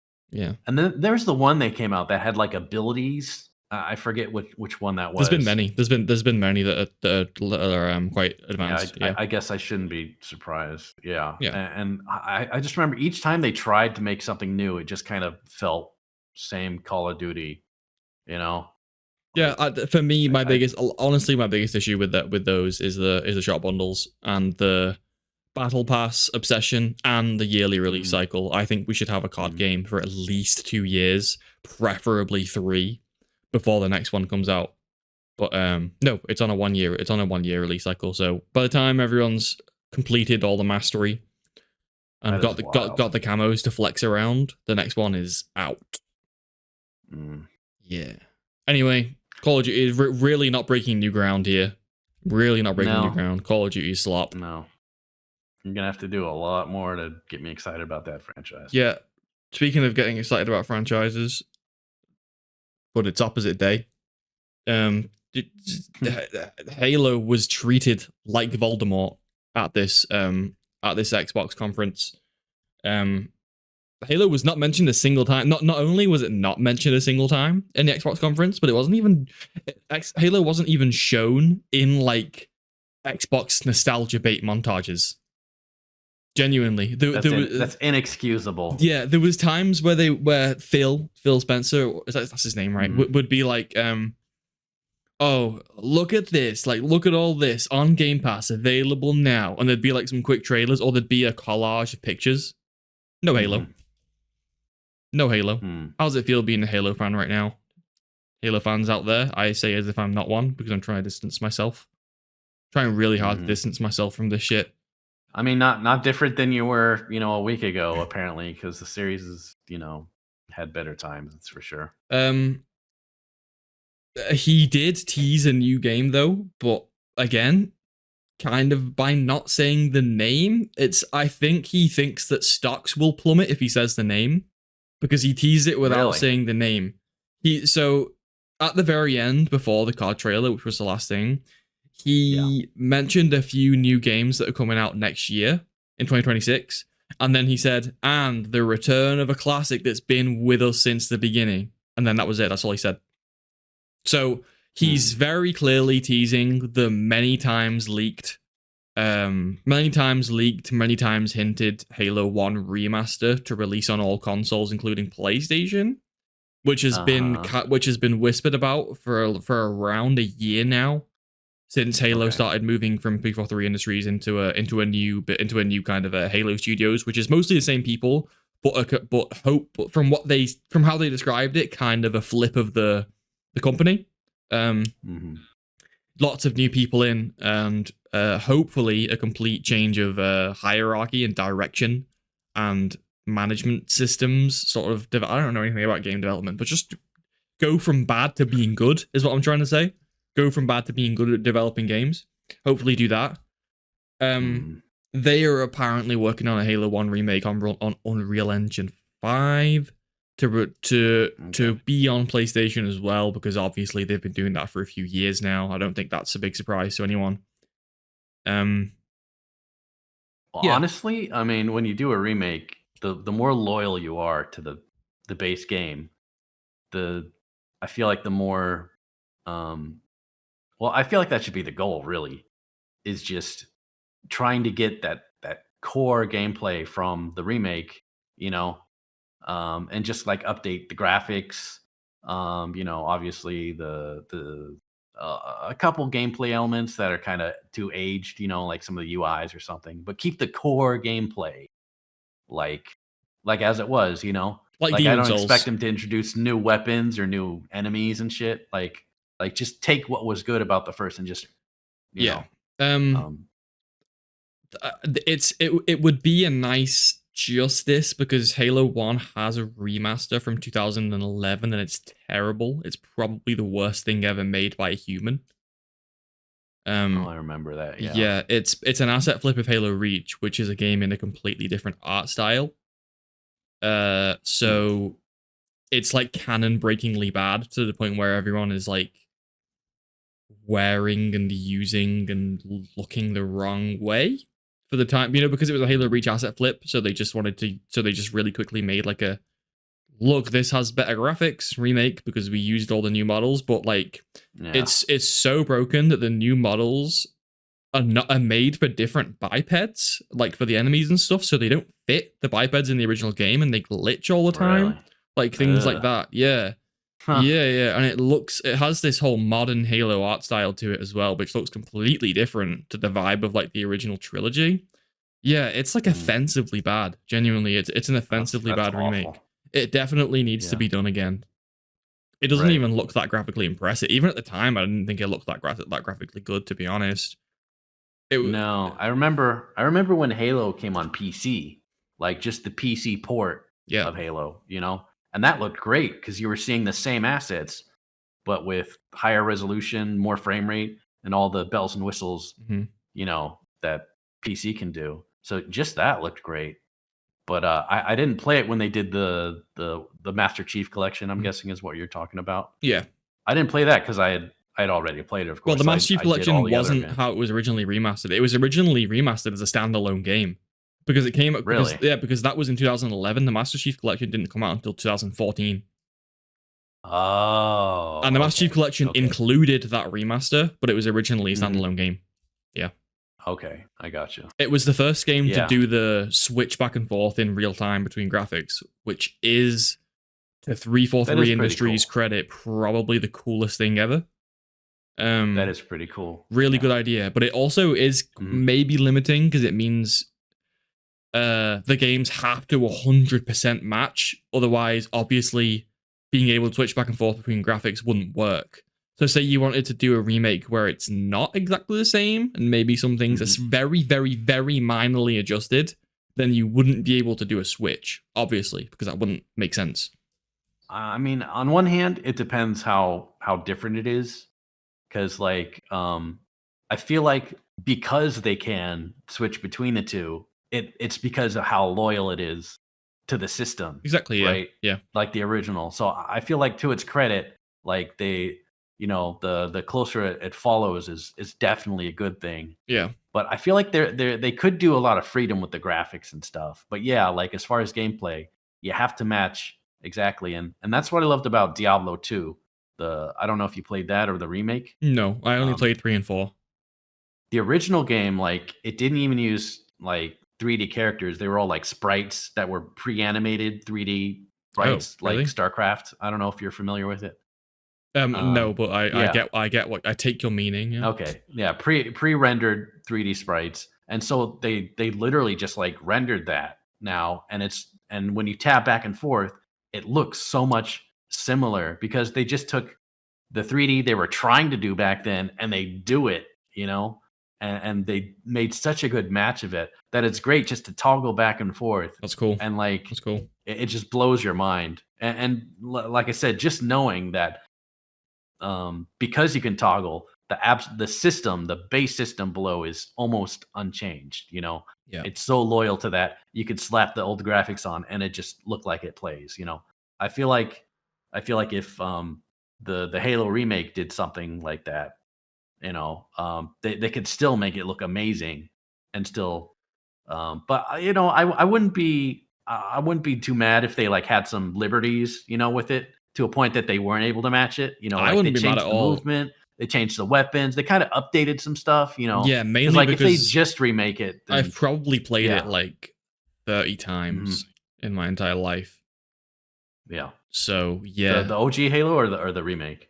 Well, they're functionally the same, but yeah, the OG, Mm, because the remake is just yeah, yeah. new slap of paint, exact same game. Hmm. Yeah. Yeah. I never play with So those new graphics anyway because, like I said, I think they're so offensive that I have never played with them on. I turn them off immediately and go back to I'm the glad original. I didn't Yeah, have to deal with that because when I played through the Master Chief Collection, I just played the ones that I didn't get to play before, and I played them all with my brother. yeah. But we started at 2, which we did play before. Two is But fantastic. Did you play 2 is great. the remade version of two? Yeah, yeah. Yeah, it's fun. It's Well, maybe. with the full CGI I actually cutscenes. I went back and forth on a lot Yeah, of them between like the OG because the OG was like really nostalgic, and the new one it actually looked pretty good for Halo 2. yeah. Halo 2, the Halo Um, 2 remake had full CGI cutscenes made by, my name's blanking on the studio, but the people who make like Love, Death, mhm. and Robots. It's Oh, okay. yeah, it had full CG cutscenes made by those, and they're incredible. Like Halo 2 Anniversary is possibly the best thing to ever come out of the franchise, and I'm like, as much as I don't like the current The Master Halo Chief people, it's fantastic. collection like was a great idea, Yeah, and having it be able to and putting it on PC too as well was yeah, just awesome because there's a lot of those Halo games I'd never have played if they hmm, didn't come to PC. yeah, So I actually got to play them for once, and I got to play them co-op, yeah, all throughout. So that's really cool. I'm glad they did that. yeah. I'm hoping they do something like that for like Gears of War, you know, They because announced that's a remakes series at I this, really right? like. At Xbox conference. A what? They announced remakes. I'm pretty sure. I'm not a Gears fan, Oh, did they? so I don't know. Oh, You might have to oh, look. You might okay. have to check. You might have to check it out I'll after look the at show that. because yeah, I Yeah. have never played a Gears of War game, so I didn't like write it down as a thing to talk about. But yeah, I'm pretty sure Oh, something was announced for Gears of War. 100%. mm, yeah. I think Gears of War, like a new one, was announced or something, but There is a I've new been one kind called of E-Day, but they didn't show that. yeah, something like Everyone that. was expecting it shown Uh, on Sunday, but I don't think it was unless I'm wrong. Like I said, I'm not invested at all, so I wasn't paying attention to the Gears of War right. shit. All right. But yeah, Yeah, I'll look into that. that's all the non-Halo that was discussed by Phil Spencer. Hmm.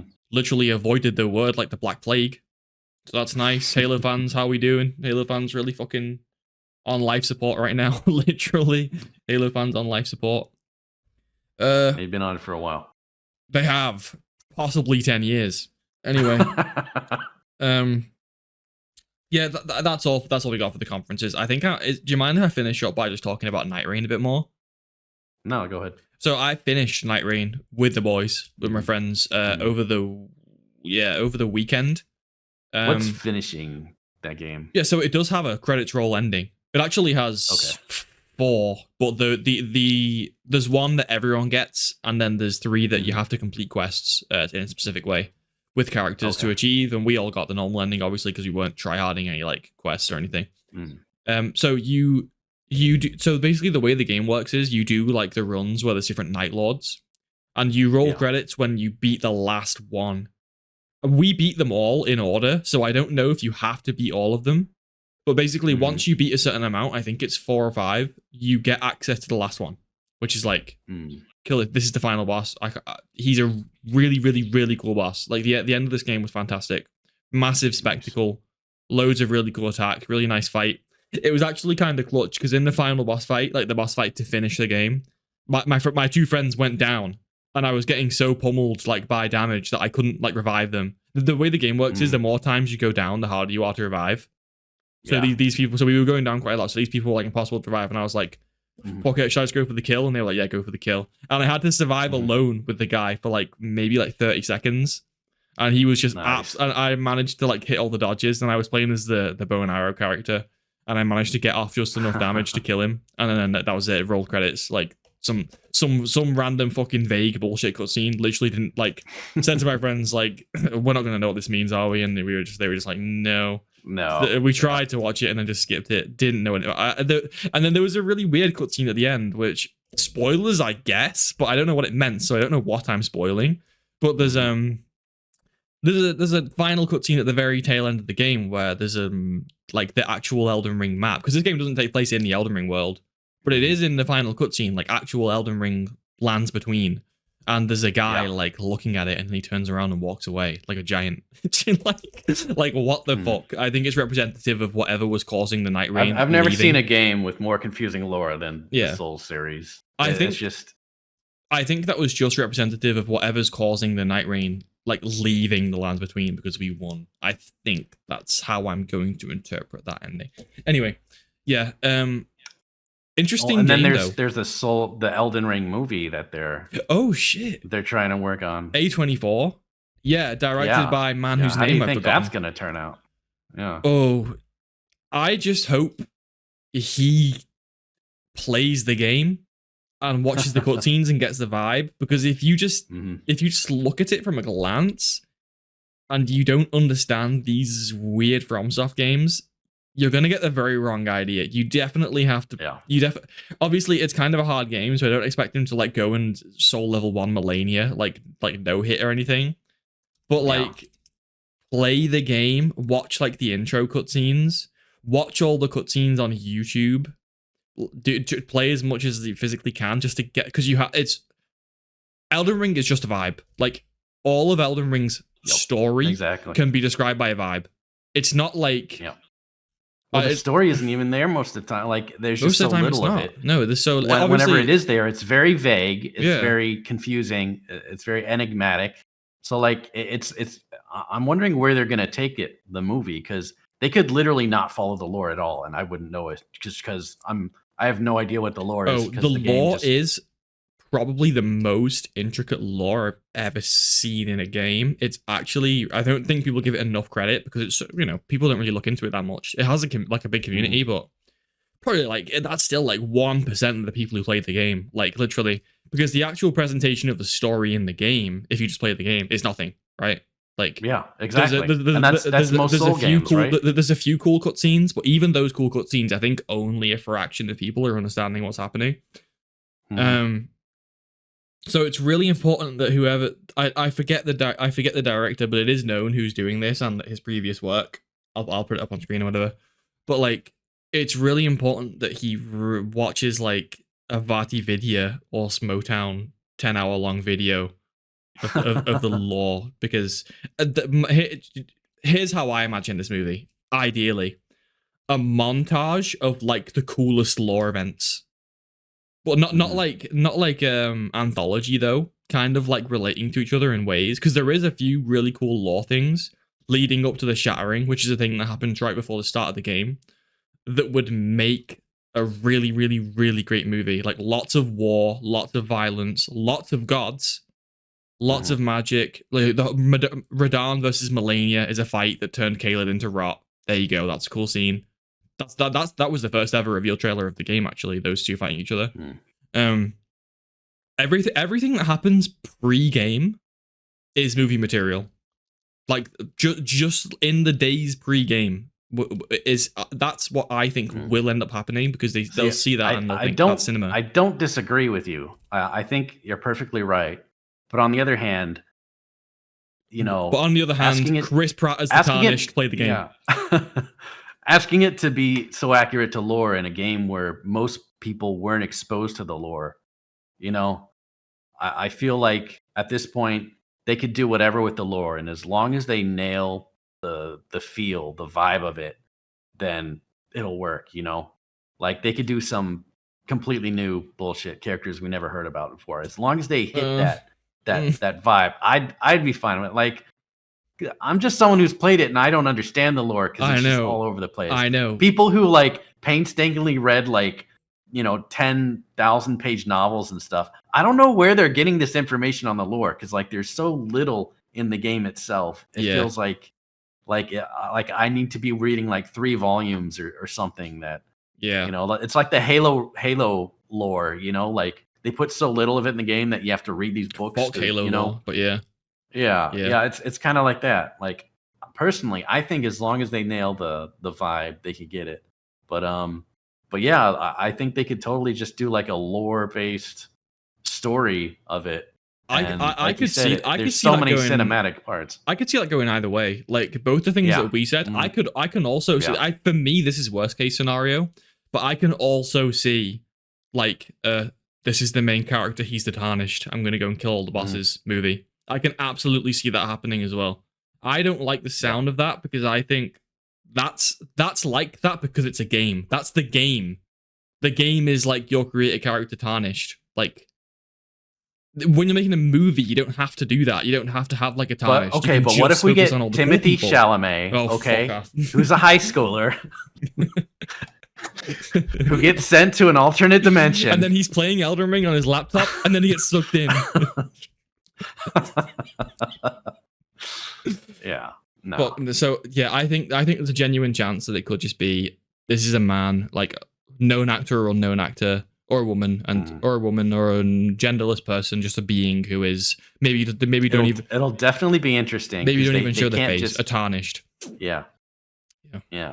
They can't just isekai this. Obviously, I feel like there's going to be a generally good attempt as far as game to Hollywood movies at this one. You know, because of how big of a franchise is and just how unique of a franchise is. You know, like I say, like it's the game has a vibe that you can't get unless you've played it. Like just the eeriness to it, the weird like creepiness, but like creepy, like powerful gods looming over at all times. Like like everything is so infinitely more powerful than you. Like that vibe. Yeah. If they don't nail that, it's just gonna fail. It's gonna fail. That's such a vital piece right there. Like I feel like that's more important than the lore itself. Is like hitting that piece, and because like the lore obviously is pretty wild, but like I said, I feel like the average user, the average player of a Souls game couldn't give you more than a paragraph of the lore if they've played several of the games, which I have, and I could not. No, the average player absolutely not. I'd say the fraction of people who understand like some lore is very small, like a very small fraction of players. Which is a shame because it's really cool, but obviously I don't think FromSoft care because they continue to do it over and over again. So I think they're happy having it be like that. But it'll be interesting. Certainly will be. I'll probably watch it regardless. 100%. Like, can't not be watched. Like anyone who has even the remote interest in games kind of has to watch it. Even if it's terrible, I'm going to be like, I got to watch the Dark Souls movie. Let's have a Dark Souls movie now. If it's terrible, like, if it's terrible, it has to be pretty bad for me to not even want to watch it. I'll actually be heartbroken. Deathly curious. If it's really bad, though, I'll be heartbroken. I'd feel pained by it. It would really hurt because I love Elden Ring so much, and it would also be another another crack in the games to movies thing. Yeah, I feel like they're just starting to make it to appear good again, and so I feel like not only do they owe themselves a genuine attempt at it, but the industry itself is kind of leaning more toward, okay, let's just not let people who've never played the game direct it. Maybe we should put some, You would think that until the Halo TV show existed. Well, I'm saying that's part of the failures. I know. That they need to learn. I just had to bring it up again because I have to. It's obligatory in the episode. Every time he's always talking about the Halo TV show. Come on, I swear to God. Adaptations. That's the worst one. Make a montage of all the times you mentioned the Halo TV show. Okay, let's see how many minutes that piles up to. There's so many. Halo TV show. Sean complaining about the Halo TV show compilation. It would be pretty long. 2.5 hours. It gets brought up genuinely quite often. For good reason, though. Fuck that. Like, it deserves to be ridiculed. The fact that people stop ridiculing it is bad. It absolutely does. Yep. It's definitely the ugly Sonic of FPS games. Don't make me fucking start with the ugly Sonic conspiracy theory again. That's a whole different set of clips. That's a whole different. That's another montage. Spawn a different we'll spawn a different podcast for that one. Yeah. That's a very deep hole. Oh, right. Okay. All I right, we think covered a good amount. Yeah. I think I'm done. That was good. Yeah. That was very good. Oof. Yeah. Yeah. That was Xbox, PlayStation, Summer Games Fest, and some other random shit as well. Went off on some nice tangents. Good bit of talking. Good topics. Yeah. Yeah. Good talking with you, Sean. Well, thank you, Peter. I'll see you next time. I'll see you.